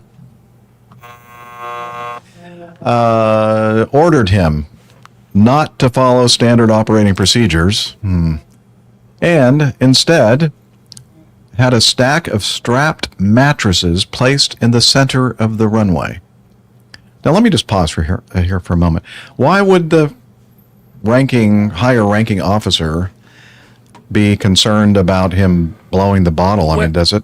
I found another article that talks a little bit about that. It's possible that there is a part in the nose gear that could get cracked or damaged when you blow the gear down with the nitrogen bottle, and they're apparently a rather scarce part, so it could. Okay. But they're choosing to crash the jet versus maybe possibly break one part. Good point, Dave. I was about to say this is kind of like that whole avoid the birds, hit the beach scenario. Yeah, indeed. But just so that might have been in his head. I'm not sure that the higher ranking officer, considered the consequence of this idea of placing a stack of strapped mattresses on the center of the runway. The article continues, much to the surprise of the officer who devised the imaginative contingency plan, when the 23,000-pound fighter jet blowing down over 20,000 pounds of vectored thrust from its Pegasus engine, it's only one engine, right, in the Harrier?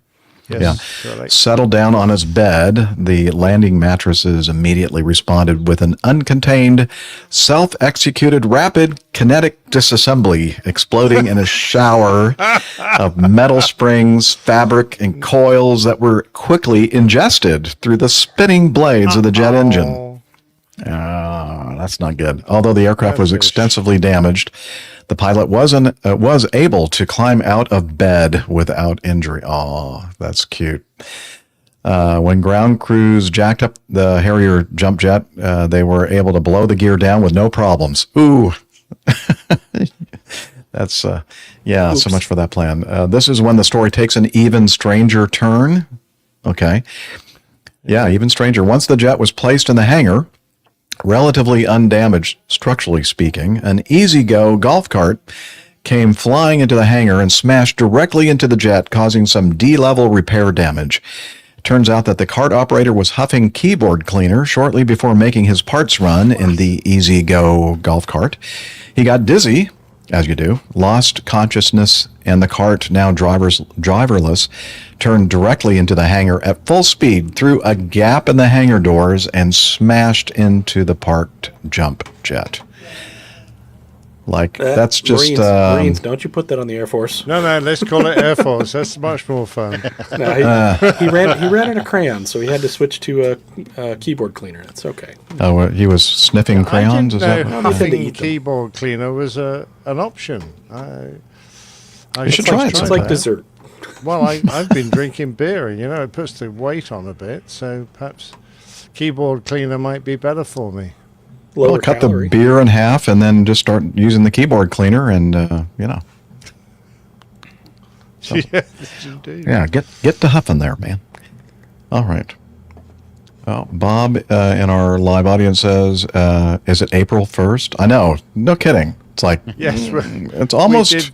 We did think about this. It's almost too crazy to make up, really. And this story has been around for a number of years. Has it? Yeah, the oldest posting I found oldest instance is 2007. Okay, it's not breaking news. Not breaking news, but it's still fantastic. That's still a good story. Well, so we were, we were talking about this between shows, and I thought that was pretty funny, and of course did not do any research on it to find out, when it happened and all that kind of stuff. But hey, it was fun. Yeah, the rapid disassembly, kinetic disassembly. The writing in this article made it worth it. It was absolutely. Yep. Cool. Okay, well, let's see. What else shall we do?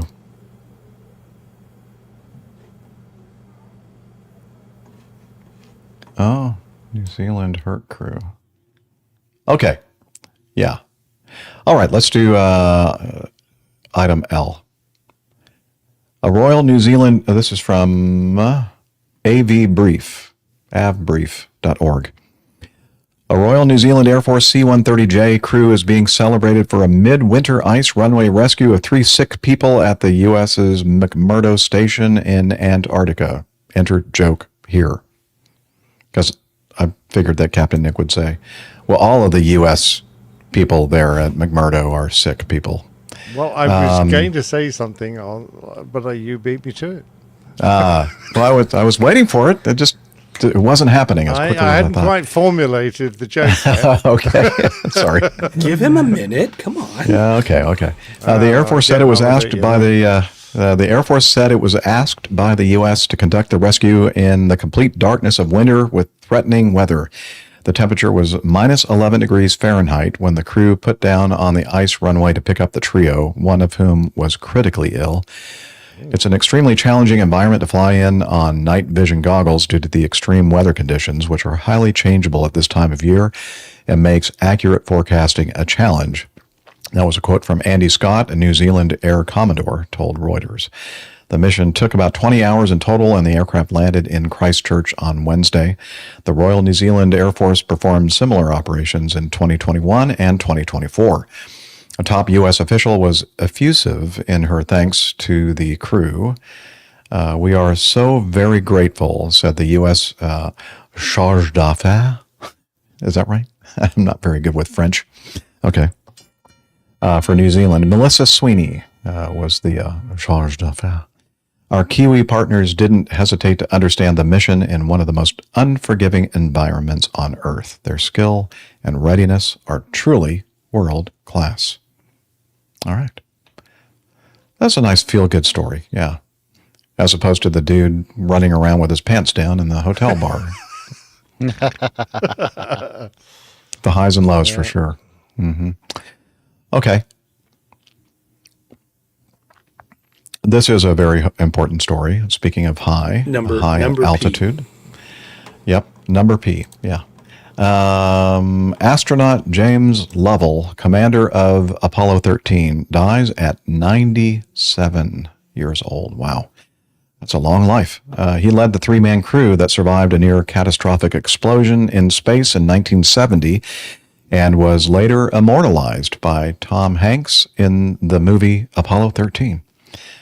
He was the commander of the three-man Apollo 13 spacecraft, as it approached the moon in April 70 before safely returning to Earth in an extraordinary rescue operation. His family confirmed the death to NASA on Thursday. He lived in Lake Forest, Illinois. Captain Lovell, a former Navy test pilot, flew for some 715 hours in space. Wow, that's a lot. The most of any astronaut in the pioneering Mercury, Gemini, and Apollo programs forged by the United States as it vied with the Soviet Union to put a man on the moon by the end of the 60s.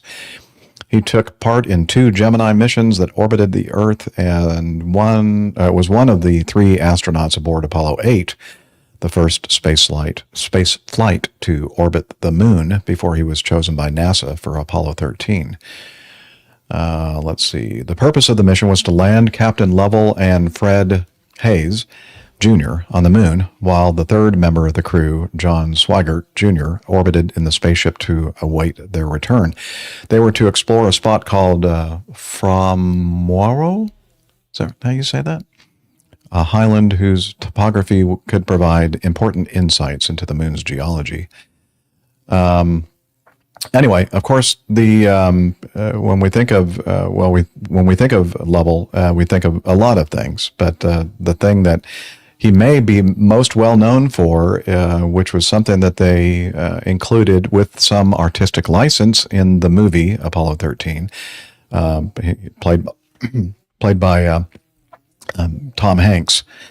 The Lovell's call to NASA ground control when an explosion rocked his spaceship became part of the American lexicon, a wry way of signaling that something was amiss. In the real life, so you'll remember, Houston, we have a problem, right? That's what they said in the movie, and that's what everybody assumes was actually said by Captain Lovell. However, well, you know what? We actually have the audio sent to us by Radio Roger, and so let me play that, and we can actually, so we want to play that to make sure we get this right, and so let's have a listen. Hi there, Captain Jeff, Captain... That's somebody else. Hang on there, Bob, we'll get to you. Here we go. Let's do this. Okay, no problem. This is Houston. Say again, please. Houston, we've had a problem. Okay. So the first voice there was Mr. Swigert, who told NASA that there was trouble. He said, Houston, we've had a problem. And then Captain Lovell echoed his words when NASA asked for the message to be repeated because they were kind of talking over each other. And then he said, Houston, we've had a problem. So just to be accurate there. But I guess it sounded better for the movie to say, Houston, we have a problem. I love the way Hollywood think they can rewrite history. Yep. Me too. Really, really love it. Yeah, that's beautiful. It's behind you, Jim. Oh, yeah. Well, he's kind of old in that picture there, Captain Nick. Well, that's also confused. rather appropriate, too, because they didn't make it there. That's very true, yes. Yes. How true, how true. Well, rest in peace, Captain Lovell. And we really honor your contributions to space flight. All right. I guess now it's time for us to move on to the next segment, which is one of my favorites, Getting to Know Us. So here we go. And that's the time of the show where we kind of get all caught up with what people have been up to between shows. And we're going to start with Camacho because it's been a while. And the last time I saw Nick in person was at Oshkosh a few weeks back. And you were there with your son, Cannon, and your father, Hector, and I think your brother. You said there's some other family members up there, Yep. Nick? Yep. Okay. The four of us. Yeah. My dad and my brother, and then Cannon and I were all there. I was only there because of work constraints, and then Cannon also had a couple of things that he had to do. We were only there for about 2.5 days, so I think we only actually saw Jeff and AJ once. But yeah, so it was a pretty hectic July. I spent a fair amount of time on the road for work, and then in between my work trips, I made it to Oshkosh. I think that's about it. And then I've been home for the last week or so, week and a half, and was able to do a couple of kind of summer ending things with my kids before they started school on Wednesday. We actually, ironically, were at the Cosmosphere. That's one of my son's favorite places to go, which is a space museum here about an hour north of Wichita. And they have the command module for the Apollo 13. They have the Apollo 13 command module there. They restored it about 20 years ago and have it on display. So we were actually there looking at all of the Apollo 13 equipment the day after Jim Lovell died. And I didn't know he had passed away until we were there. So that was kind of a weird little quirk. Yeah. But we did that. And then we finally got multiple airplanes airworthy at the same time, me and my dad, which is a first for a while. So I've been flying both my Deb and the Luscombe, kind of getting back in the groove of flying regularly, which has been nice. And then, like I said, the kids started school Wednesday. Today, Ken and I are running up to Kansas City to watch a Royals game this weekend, and then back to the grind at the beginning of next week. Nice. I just want to share a little anecdotal experience that we had at Oshkosh involving Camacho and no, it's not bad. I think I really chuckle when I think about it.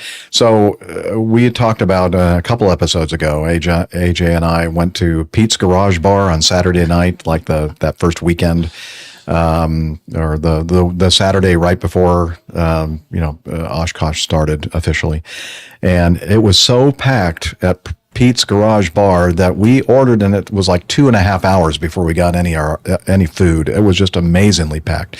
And so I get this text from Camacho that says something about, like we were trying to keep, or try to stay together or meet up again or whatever, and he said, we're thinking about going over to Pete's Garage Bar for dinner. And I'm thinking, well, okay, let me warn you that it's extremely crowded and it's going to take forever to get food and everything else, and so he takes the warning in stride. And then, I don't know, about an hour or so later, or maybe not even that long, I'm not sure, but I get this text from Nick that says, I kind of have a feeling that I've been significantly misled on your warning about Pete's Garage Bar. And he sends me these pictures and it's like completely empty. And of course, he is referring to Nick's Garage Bar, which is actually on the showgrounds of, at like a Whitman Field. Yeah. Yeah, it's like their show version of the place. And there's absolutely nobody in the pictures. It's like completely empty. and, it's great. Super convenient. No way. Yeah, no kidding. Yeah. Yeah, so I thought, that's a completely different place than what I was talking about, and a completely different experience that you had than we had. So I thought that was funny. Little, we always talk about it here. Communication is so important, and I didn't even know that there was another like remote location of Pete's Garage Bar there at the showgrounds. Yep, I didn't either, and that was my brother was kind of driving that one just because he wanted to stay on the field because he works during Oshkosh, so it's a little different for him. But he said, "Oh yeah, let's run and grab something to eat real quick. We can go over to this place." It's on the field, so it's super convenient. We could just walk there. So we walked over there, and as I was getting ready to go, I texted it to Jeff, and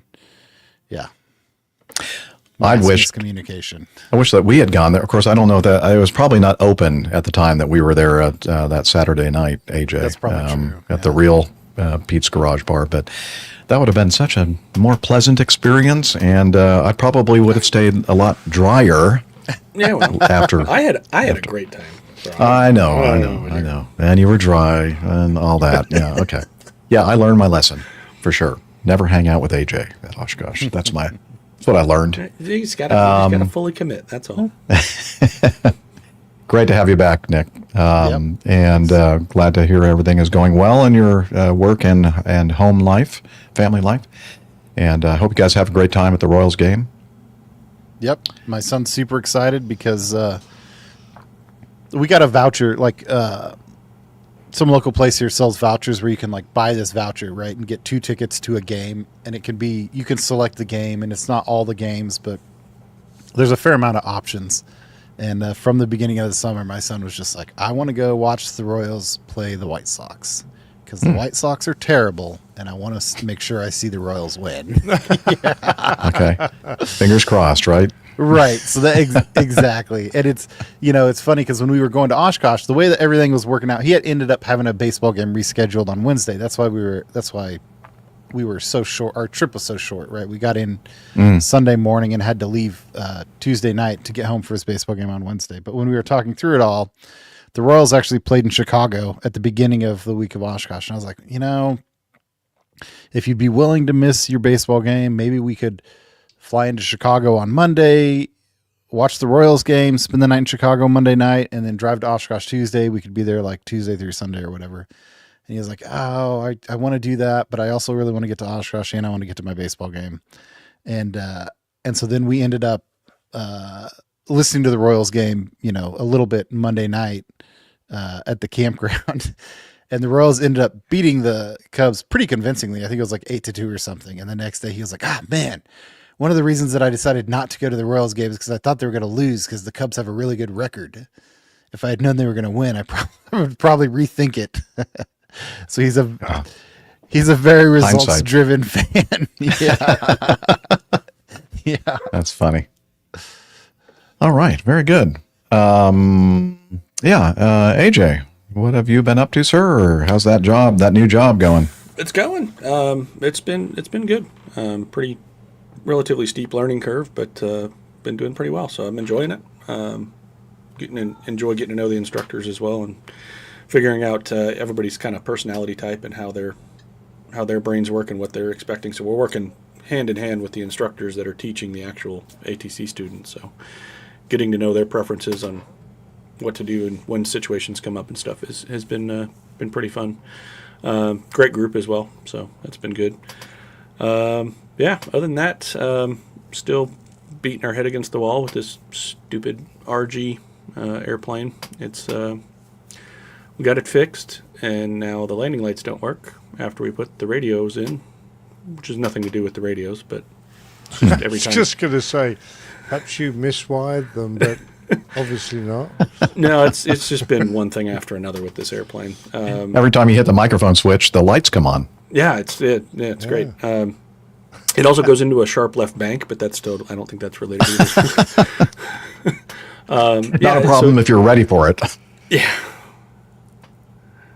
Oh yeah, exactly. See, he was just that may have been what happened on that Hornet in Spain.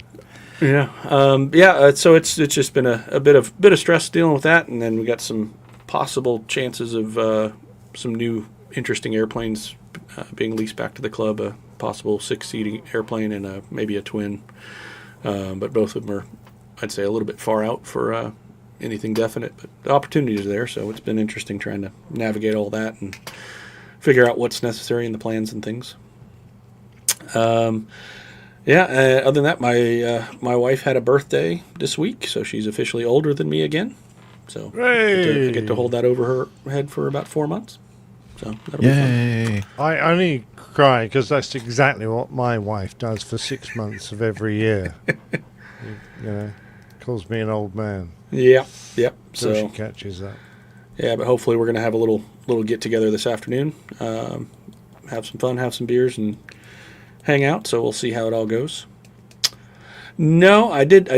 She requested steak and baked potato for her birthday, so we had some pretty yummy steak, and I did picanha and nice loaded baked potato, bacon and cheese and all the fixins. So that was really nice. And so we're going to there's a brewery not too far from where we live that has a nice big outdoor venue, and there's a huge playground almost on site, literally like directly adjacent to the place that the kids love to go and play on. And it should be a good time. So we'll see how it all goes. But other than that, just keeping on. All right, very good. AJ, I'm curious because I'm not an American, quite obviously. When you load a potato, do you put the bullets in the potato or do you put the potato in the gun? Well, when you load, you could do it either way, really, but more effectively, putting the bullets in the potato would be cool. Okay. But if you're using a potato gun, then you would put the potato in the gun. Oh yeah, I used to have one of those. See, guns. So you're not that far off. See, you could come over here and fit right in. You know, it's a good thing that the people from the UK don't have any like sayings or interesting, unusual kind of phrases for things. Weird, as we do here in the U.S. I believe those are colloquialisms. Yes, I just didn't want to try to say that word. Yes, what, Liz? Yeah, my turn. Okay, let's see. When do we record? Sunday, I think. Sunday. Yeah. Sunday. Yeah, and then Right. That weekend, getting back into the swing of things is singing at my church, and then on Tuesday, I flew up to Indianapolis for.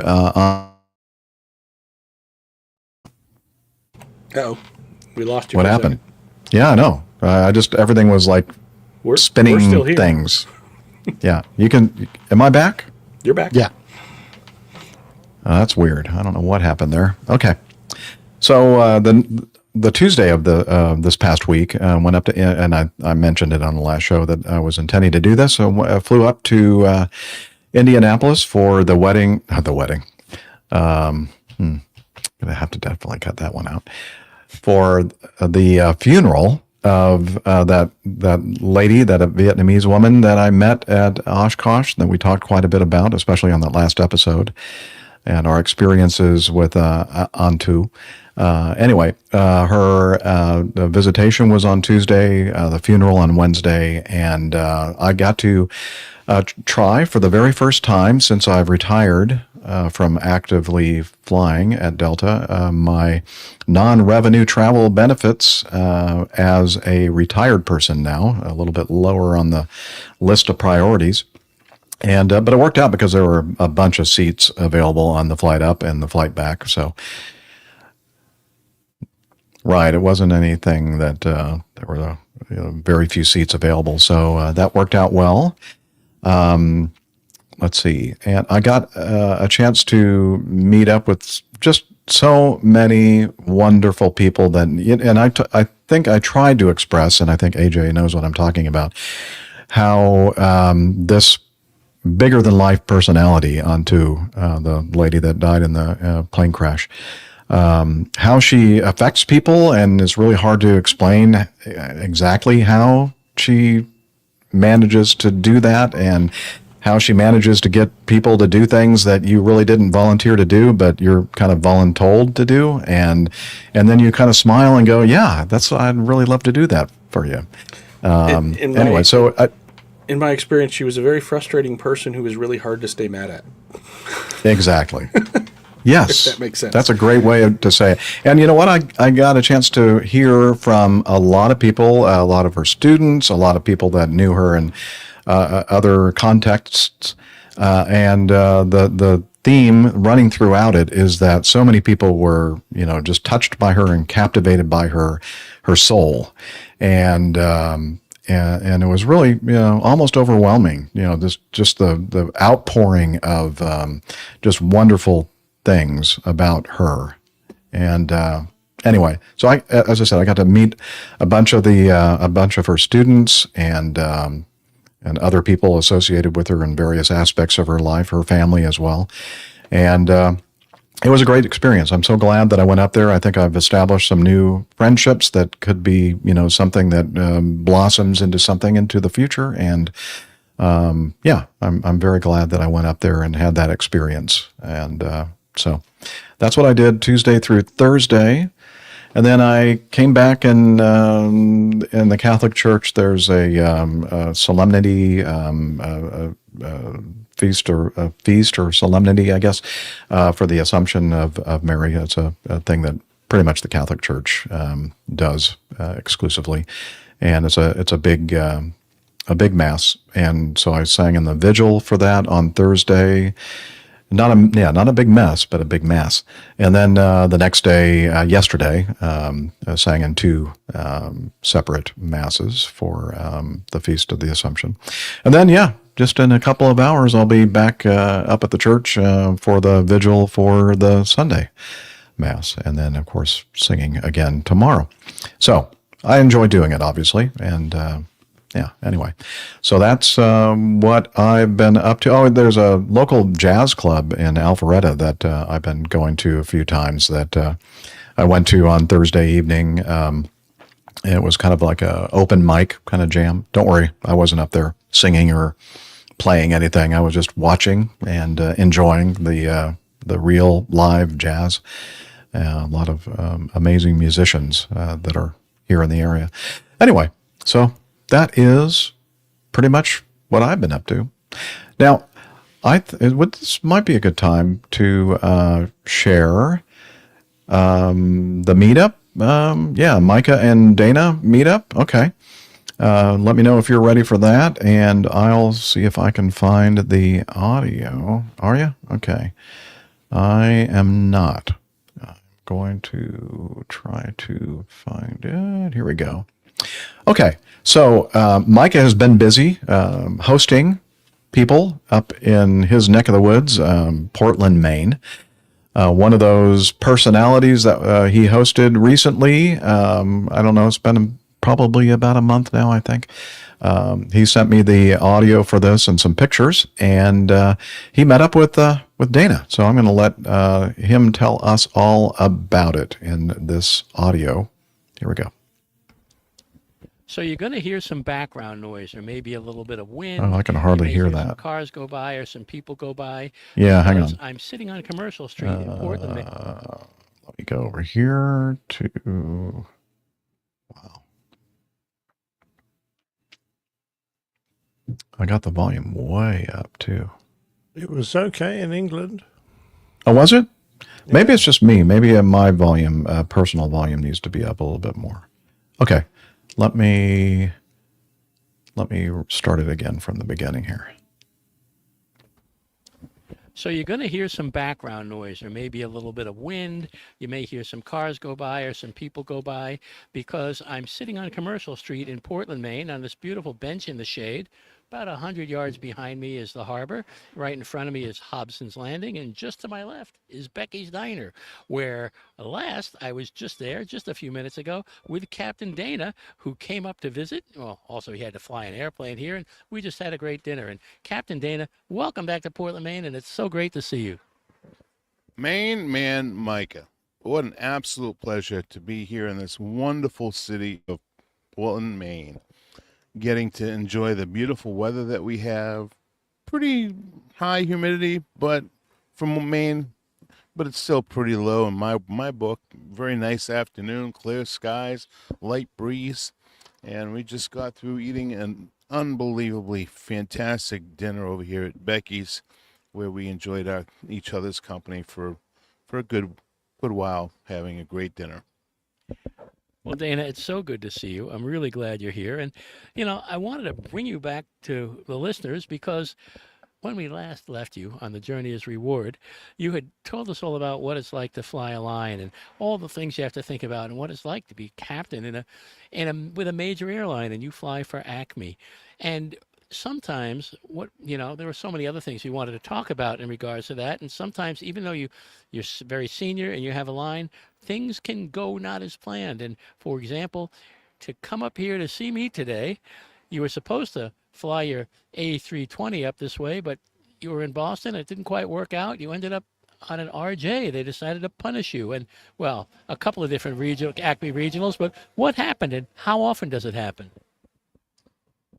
Well, Mike, to be honest, it's not an uncommon occurrence, especially during the summertime. But basically, last night I was getting ready to go to bed at a reasonable hour because I had to be up about 10 minutes before this morning to fly my piece of equipment from Boston to Atlanta and then connect in Atlanta, come back up here to Portland, Maine. But that wasn't happening because at about 8:45 last night, I got a message from the company stating that my flight in the morning had canceled and they had rerouted me. It's a very common term in the airline business, a reroute.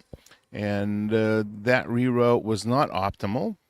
However, bottom line is it's what I am required to do by the company and to make the operation work and graduate and cooperate. Of course I did it.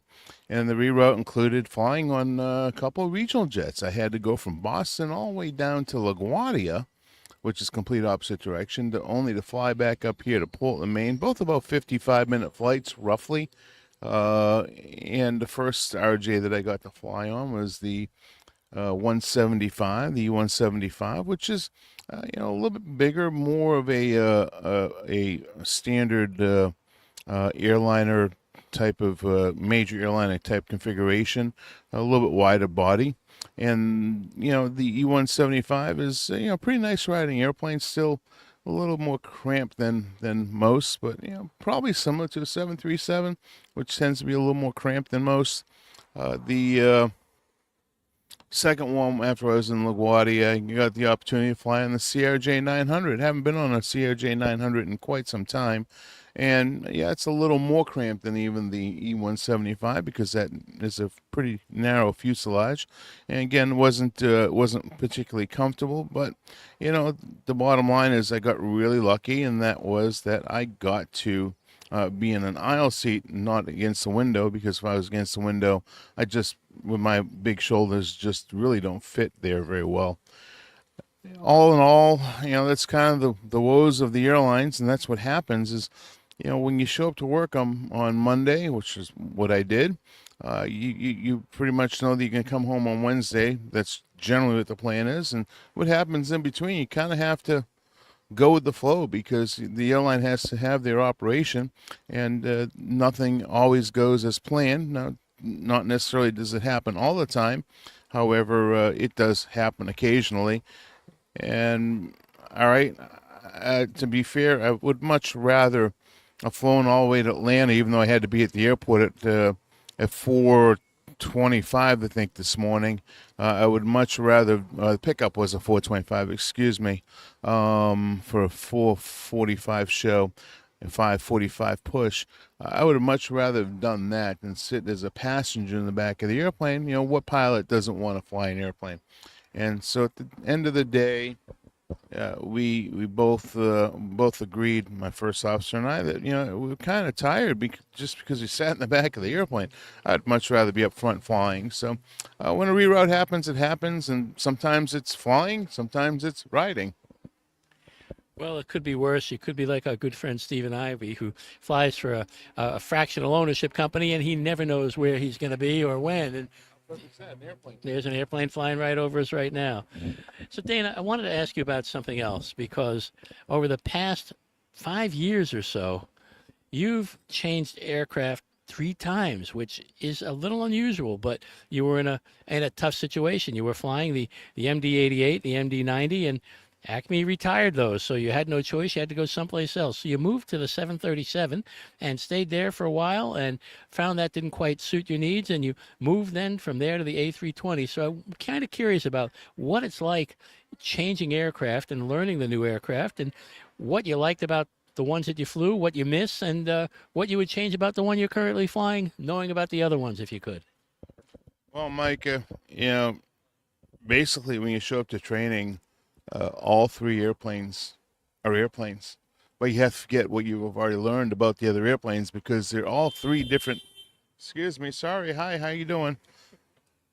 They're all basically all different manufacturers. You get McDonnell Douglas, which is a different philosophy from Boeing, which is a completely different philosophy from speaking French and flying the Airbus products. So when you end up on 3 different airplanes in such a short amount of time, you really don't carry over a whole lot of things except for your basic flying skills and also your basic airmanship. So in other words, if you're a captain or a first officer, you continue with your captain duties and your captain responsibilities, and it's the same depending on independent of each aircraft.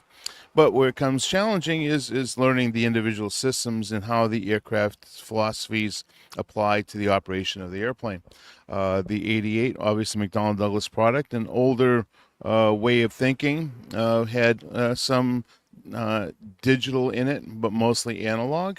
And had the fancy screens, but you had the the good old-fashioned 6-pack, and we had flight display that told us what the autopilot was thinking and doing. That's very consistent with every airplane. However, it's displayed very differently. And when I went to the 737, now that was a function of seniority. I chose to bid seniority over bidding, the type of aircraft. So as a result, I ended up on the 737 for 2 years. And that is, it's almost an interesting mix, because it's almost like what you would call in the 717 with technology in the mix, because you have a lot of great avionics and you get the old airframe and you get the old way the airplane flies. And so the 737 is kind of a mix of both, right? It's got really great avionics on it, but it's got a lot of analog technology. And kind of the problem with the 737, beyond it being a very tight cockpit and very uncomfortable for me because I could never stretch my legs all the way out, I could never stand up in the cockpit. So when I flew 5, 6, 7-hour legs, the problem, it wasn't a 7-hour leg necessarily as much as being in the seat for 7 hours. You end up in a situation where I could never fully stretch out, so my back really started hurting me, and the width of the airplane was a big factor. As I was flying along, trying to land the airplane, my arm would be hitting the iPad, which is very closely mounted to my right arm at that point, and I would hit it all the time trying to fly the airplane. So I had to move it out of the way, which had all my reference material, which made it very difficult. So it was a challenge in that regard, but the airplane still flew pretty nicely because it's old technology. 737 and 88 are very come from the same basic frame, and that is that the 88 was really DC-9 and the 73 still a 73, but it started off as the 200, right? And just next generation after generation after generation. So they had basic fundamental operational tendencies that have been consistent throughout the entire line of each aircraft, whereas the Airbus was a completely different philosophy. 737 kind of melds the old with the new, and the Airbus is pretty much all new, except for the avionics are really kind of late 80s, early 90s technology. So the 737 has the brand new technology, or much newer technology in the avionics. So that's one of the downsides of the Airbus, in my opinion. But where the Airbus is amazing is because the technology that they put into how the operational philosophy of the airplane is. It's really designed as a flying, almost like a flying computer. And it really is a dark concept airplane, and the integration of how the autopilot and the rest of the systems talk to each other works pretty darn well. So the biggest thing between the Boeing and McDonnell Douglas product versus the Airbus is that the Boeing product, the FMS, and this is a big thing that people have a lot of problems with in training, they spend a lot of time with, is that the Boeing and the McDonnell Douglas product, the FMS, the flight management system, is a two box. So in other words, you're going to go to this VOR over here, you go to it. Whereas the Airbus product is a from box, so basically you have to anchor it behind you and give it direction on how to intercept. So very big fundamental difference in philosophy there. Very easy airplane to operate. It's, you get the side stick versus having a yoke in front of you, and it's fly-by-wire. So you really kind of a vote in the cockpit on the Airbus. However, the good thing about the Airbus, the 319 is a rocket ship. All right, the 320, it's getting old in the tooth, but the newer version that is out there, I haven't flown it because we don't have it. So we're getting old in the tooth on that one. It's similar age as the 88s are, or were. The 321, the CO and Neo, which is just the current engine versus the Neo, the new engine, is a very nice airplane to operate. And to be fair, I mean, I've been on the airplane now for 3 years, and close to 3 years, and this will probably be my retirement airplane. I probably will not come off of it. So I enjoy it for the most part because it's a very comfortable cockpit. That cockpit is, I mean, I can move my seat all the way back. I can get so far back I can't even touch the rudder pedals. I can stand up in the cockpit and not hit my head, and it's just a very, very roomy cockpit. So for me, it's a comfort level thing.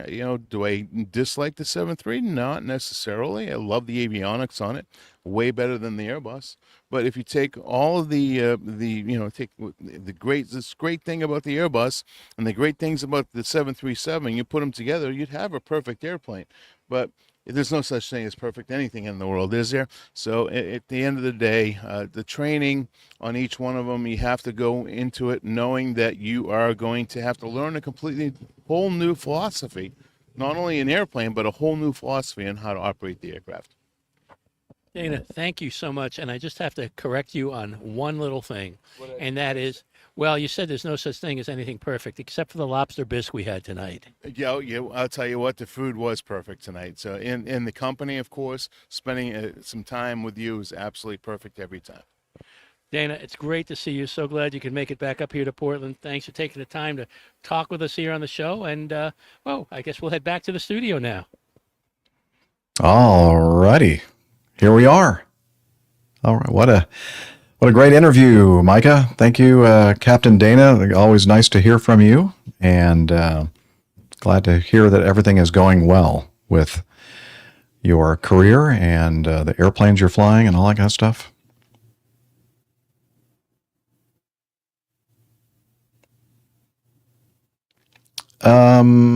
Yeah, we can skip the coffee fund. I didn't even think about that. And Captain Nick is like jerking all around there. What's going on? What's happening? He's fiddling around with his camera, and he's got the somehow drinking a lot of caffeine or something.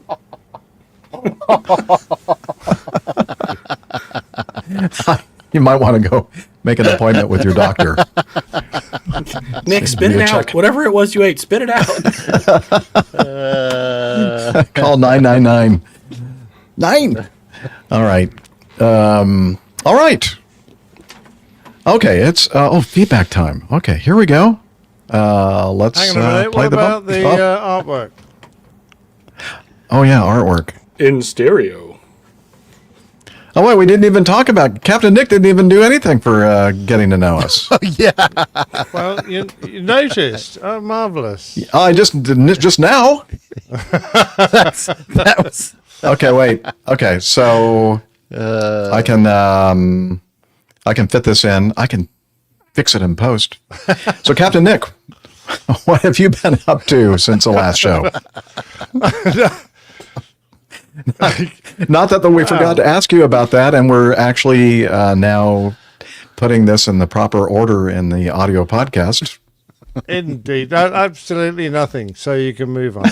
No, I'm only joking. Bowl season. I mean, I'm busy. I was bowling today. I didn't really have time to change, so I'm still wearing my bowling gear. It's pretty garish, isn't it? I mean, it's pretty like gamey. a football team. Anyway, yeah, I had a terrible game last night. We were absolutely thrashed, and yet today we had a brilliant game. And my team and I, nice. We did a really good job getting through the semi-finals of the Petersfield Cup. So we're now at the final, which will be played next month, I think. So that's good to look forward to. But other than that, most of the leagues have wound up now. And it's getting into the winter almost. Anyway, so that's bowls knocked on the head. The only other thing really is artwork. We had some great suggestions. Yeah, we had one, as in JUAN, one runway procedure. We had farewell to a daredevil, but of course, by popular choice, you're an idiot.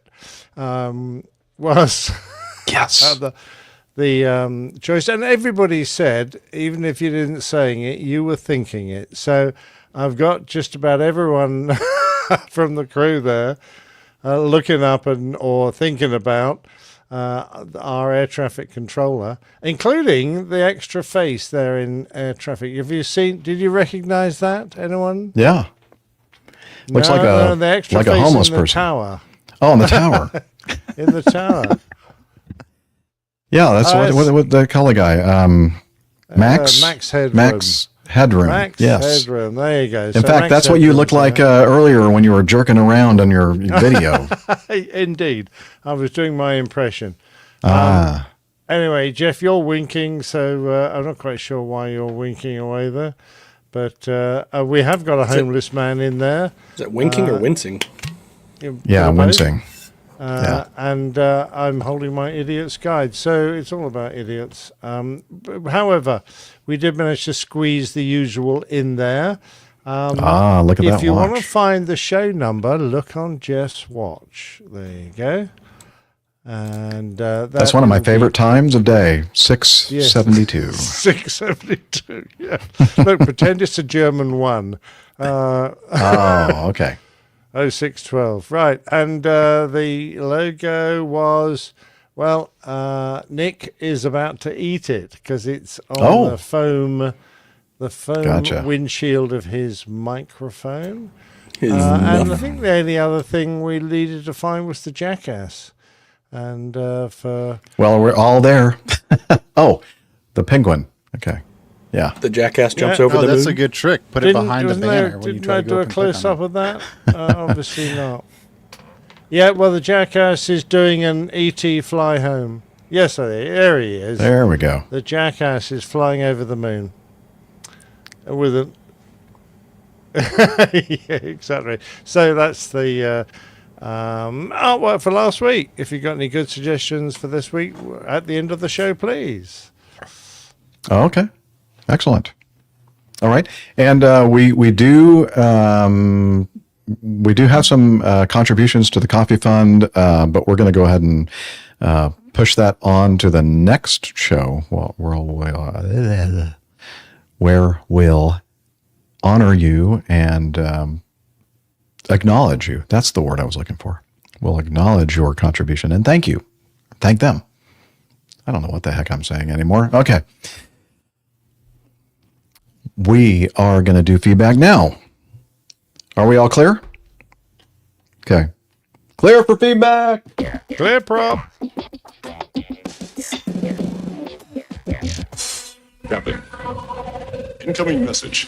When people think about the Airline Pilot Guy Show, APG, they think professional. Not. Yes. Yeah. So, yeah, Bob, start with him, and that's really pretty much the only feedback that we have. So we're going to go with that. Thank you, Bob. He's in our live audience, or at least he was. I don't know, he might have left now. He says, "Hi, Liz and the APG crew. I've attached an audio feedback file that I hope you can make use of on the show. I'm planning to be in the live audience tomorrow." Yep, he's here for at least some of the show. Is this not something I should be reading right now? Okay. The feedback is self-explanatory, focused on my good friend Captain Nick. Oh, really? Do we have to play that? Because although he's been kind enough to give me my kind enough to give me, my company, and my podcast a few shout-outs over the past couple of years, he's never mentioned that he features as the guest on one of my podcasts back in April 2024. I hope that you might mention this and play the audio feedback on the show when you get an opportunity. Yep, we're about to do that. The links I mentioned in the audio feedback are below. If you could include them in your show notes, I would be extremely grateful. My show is available on all the main podcast platforms, as well as at the link, so it's pretty easy to find if you simply look up Leading for Life Stories. There are plenty of other aviation-related podcasts with military pilots and my own personal stories that I didn't mention on the feedback, so I'm sure your listeners would find a few things to enjoy there when they aren't listening to the APG show. All right, very good. Congratulations again for a really great show. I love listening to it, and although I've got a lot of back episodes to catch up on, I'm well and truly hooked as a regular now. Very best wishes, Bob. Well, thanks, Bob. That was very kind of you to say. And he has a very, speaking of professional, not ours, but his is a very professional podcast. So if you're looking for that kind of thing, definitely go and check out the links to Bob's show. So without further ado, let's go ahead and play the audio feedback that Bob sent us. Hi there, Captain Jeff, Captain Nick, and all the APG crew. Bob Judson here. It's my very first feedback to the show, but long overdue, I think. Captain Nick's been kind enough to give me a couple of shout-outs over recent couple of years, I suppose, with my own leadership company and my podcast and things that I've been doing. And you'll probably recall that the plane tale that he did with Colin Bell was one we actually did together. So I have a podcast with Colin as well as Nick's 3 plane tales that he did from that interview. There's also, though, a podcast with Captain Nick Anderson that I thought listeners actually probably might be wanting to be aware of because it's a really great story. There's another one, if you're into airline ones as well, with a chap called Howard Burton, who flew with British Airways for a long time, another ex-Air Force pilot. And those guys have got some really, really interesting tales that when you listen to their full leadership story, I think it's a really good listen. I don't want to drag you away too much from the APG show because it's a really great show and I love listening to it. And I'm about 1,000 episodes behind, or not quite, 600 and something behind probably, because I've only relatively in the last year or two converted to it and started listening to it. But I think you do a fantastic job, the whole crew, and I really, really appreciate all the stories you share. So much resonates with me, having spent so long in the military side of flying myself, and actually having been on the periphery of the airline world, not least as a passenger many, many times. So, so many of those fascinating insights that you provide. So, well done, all of you. I'll keep it nice and short. But I'll provide my website link and my podcast link, so they'll hopefully make it into the show notes if you'd be so kind as to do that, just for those 2 particular episodes, because I think you'd find them really, really interesting, not least as learning a bit more about the very fine Nick Anderson, who was one of my instructors when I went through flying training about 1,000 years ago, it feels now. And he was terrific then, and he's terrific now, and it's really, really great that he's so active on the show. That's it. Thanks very much indeed. All the best. Bye now. Well, thanks, Bob. And again, he is in our live audience, and we'll certainly include the links in our show notes. And thank you for taking the time to send us in the audio feedback, and also for the nice compliments. And we much appreciate it. They cost me especially. a lot. I mean, bank transfer, but even so, Yeah, indeed. But and the thank fine. you, Bob. Yeah. Captain Nick Checks Anderson. in the post. All right, very good. Actually, you can't always say good to that hear from anymore. our Kids listeners. don't know what checks are, do they? Yeah, or clocks, like analog clocks. I don't know if they still teach that over there in the UK, but here in the US they don't. We don't want to talk about clocks, Jeff. That's Yeah. still. Oh yeah, that's a kind of a sore subject. The atomic clock. All right. He's still waiting. He says, huh? He's waiting for the money. Come on. Well, I sent it second class. It'll be there in a couple of weeks. Okay. I have one more thing. We'd like to end the show with this. We were talking about for the past several episodes our wonderful experience at Oshkosh AirVenture, EAA's AirVenture 2025, and we mentioned a few times hanging out with Captain Al. What a great person he is and personality, and he, something that a lot of people don't know. Captain Al is quite a lover of aviation, of course, but especially military aviation. Wondering where you were going with that. And he made a video to kind of share with us his appreciation of military aircraft. And so, without further ado, let's have a listen to Captain Al here as he describes his experience at Oshkosh and all the wonderful military jets. Oops, what happened? You pressed the wrong button. Apparently, when I hit return and I don't have the correct window selected, that's what happens. It gets rid of the... Yeah, now I know. All right, here we go.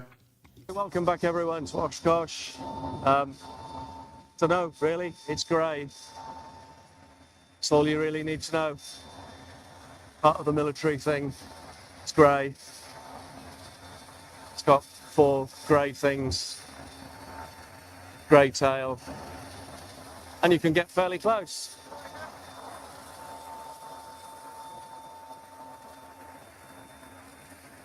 Oh, look at that C-17.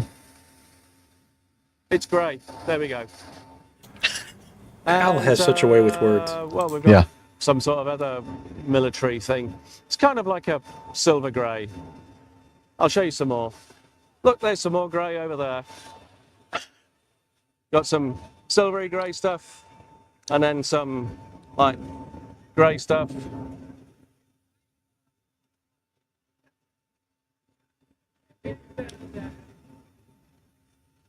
That's not really grey, but that's grey. That's grey. This is great narrative.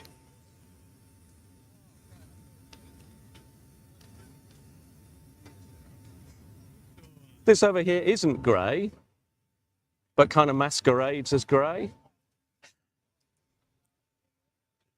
It's dark gray. Very dark grey. I think it's a Bono. I'm not sure. I'm not really good on these military aeroplanes. A Bono.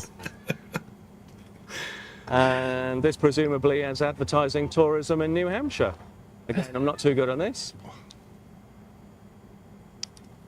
Captain Jeff flew one of these, and I think Captain Jeff might have flown this very one, judging by all of the ripples in the fuselage. Do a bit more walking over here, because there's some more grey over here. Feel like Martin Brundle on the pit thing. Starting grid, that's the word I'm looking for. This is grey.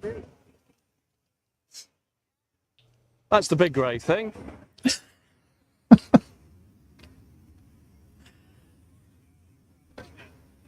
And this is living proof that health and safety doesn't exist in the United States. Hands up if you want to see some more grey.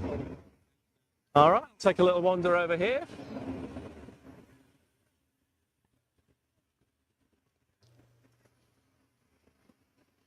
trying not to get killed. Also noticing that he's walking in an area where no one else is now walking. I seem to be the only person in this bit, so that may or may not be a good thing.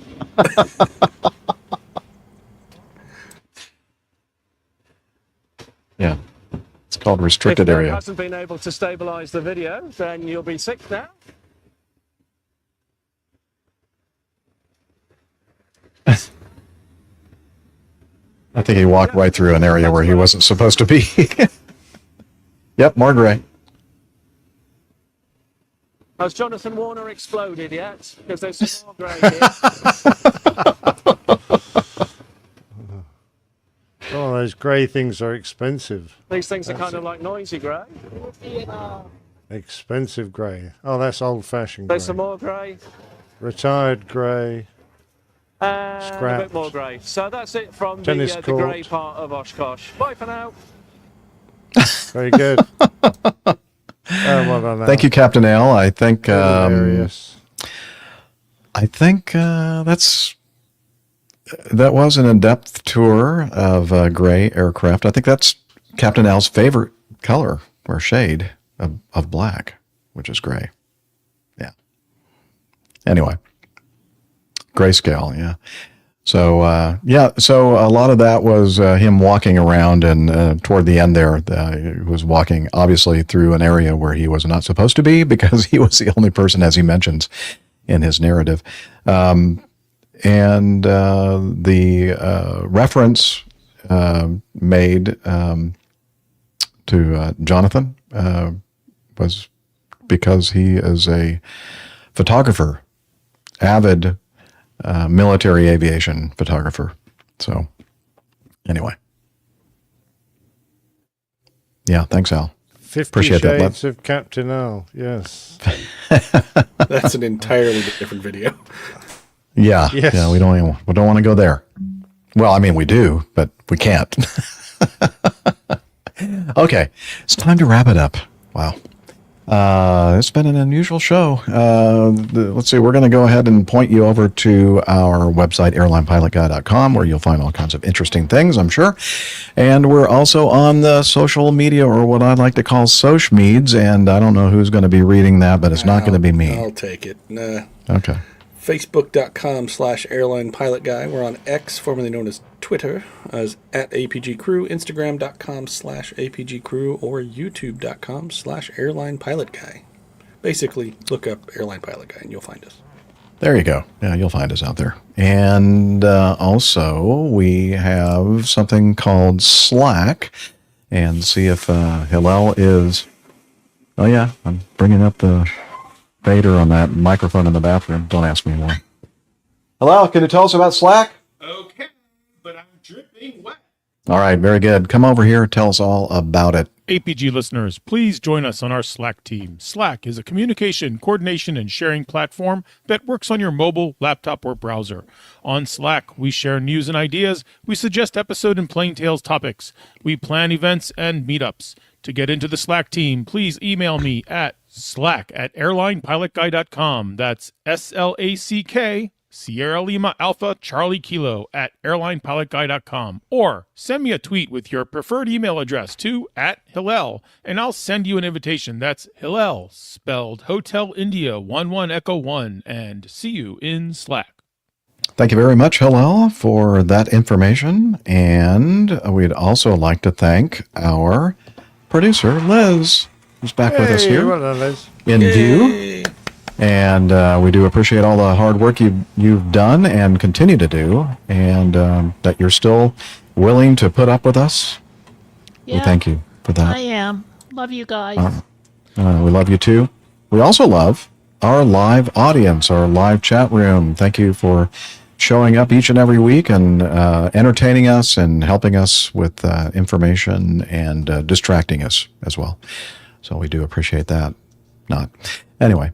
And with that, we're going to go ahead and sign off by wishing you clear skies, unlimited visibility, and tailwinds. Take care, and God bless.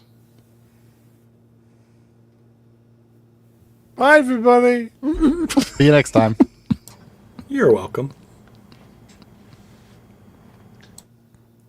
Did Camacho speak? Bye, everybody. See you next time. Did Camacho say something? I don't remember. Yeah. Oh, okay. I'm sorry. Sorry, I I had was my waiting window for you. covered. That's why I went. Ah. I thought we went in seniority order, and Nick just Right. sat there for like 30 minutes before saying Exactly. anything. He was Yeah, what asleep. happened? Were you having a little stroke or something? A little sleepy or something. I beg your pardon. That's a bit personal. Forgot what was happening. Well, not that kind of stroke. Tim Van Ram, I never got any feedback from you. I'm sorry. Send it again. I was wondering how long I could leave it before somebody said something. Oh, I'll that's literally fun. give you forever. So if I'm the next So- one, you can have as long as you want. Still be sitting there tomorrow. Yeah. Possible titles, and this one is from Tim Van Ram, which I think is very funny, but I don't know if you want to use it. 50 Shades of Grey by Captain Al, which I thought was very funny. Yep, very good. Dinkapod. Yeah, got that. Take out your crab. What? Crab? Hang on a minute. Who was a crab? The UPS. The UPS was Dinkapod. crabbing their plane. Oh, take it out. Oh, yes. Quite Take right. out your Hang on a crab, sec. yeah. Avoiding birds. So I was thinking more of the bikini-clad birds, but whatever you want to do with that. Long Beach products. Now that we have a Long Beach product actually on the crew, I believe. Was a captain with at Delta Airlines. He was a Long Beach product. You're muted, Jeff. I've got enough. Oh, okay, that's good. Unless you've got, if you got any humdingers there. Blow your gear down. Blow your gear down. Oh yeah, blow your gear down. And stack of mattresses. That's all I have. I quite like blow your gear down. I could do a Blow musical your gear version. down, boys. Oh, blow Take your out the gear crab down. and blow your gear down. Yeah. Oh yeah, take your crab. Anyway, I think you've got some to work with, yeah? 50 Shades of Captain Al. We I can't hear need you, more Jeff. pictures of Captain Al. If anyone's got a picture of Captain Al, can they send it to me, please? We got some from the show last. Didn't we have him eating ice cream in last show or something? Jeff? Probably. Anyway, we'll see what we can find. Jeff, Yep. you're muted for some reason. We're not hearing you. You're speaking. We're not hearing. He's just.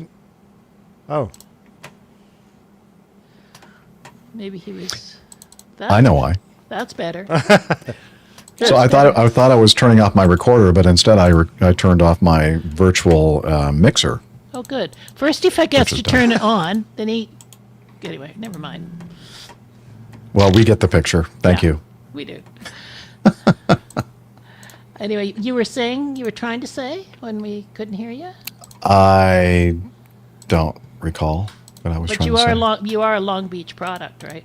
I am a Long Beach product. Yes, I was born in a Long Beach hospital, There you go. Long Beach, California. There you go. Well, thanks everybody. Captain Jeff has to get pulled together, get to church, and everybody. Nick has to change out of those ratty old bowling clothes. They're a bit and- smelly now because there this you is 2 matches I've played in here. Oh my, that's. Have you won both the matches? No, Oh, lost okay. last night. Won today's big time, but Batting last 500. night we lost badly. We were very, very sad. See you I'll say, next time, if everybody. you won both, you couldn't wash them. Bye for now. Bye. Cheers, everyone. Bye, I'll everybody. See you all. Bye.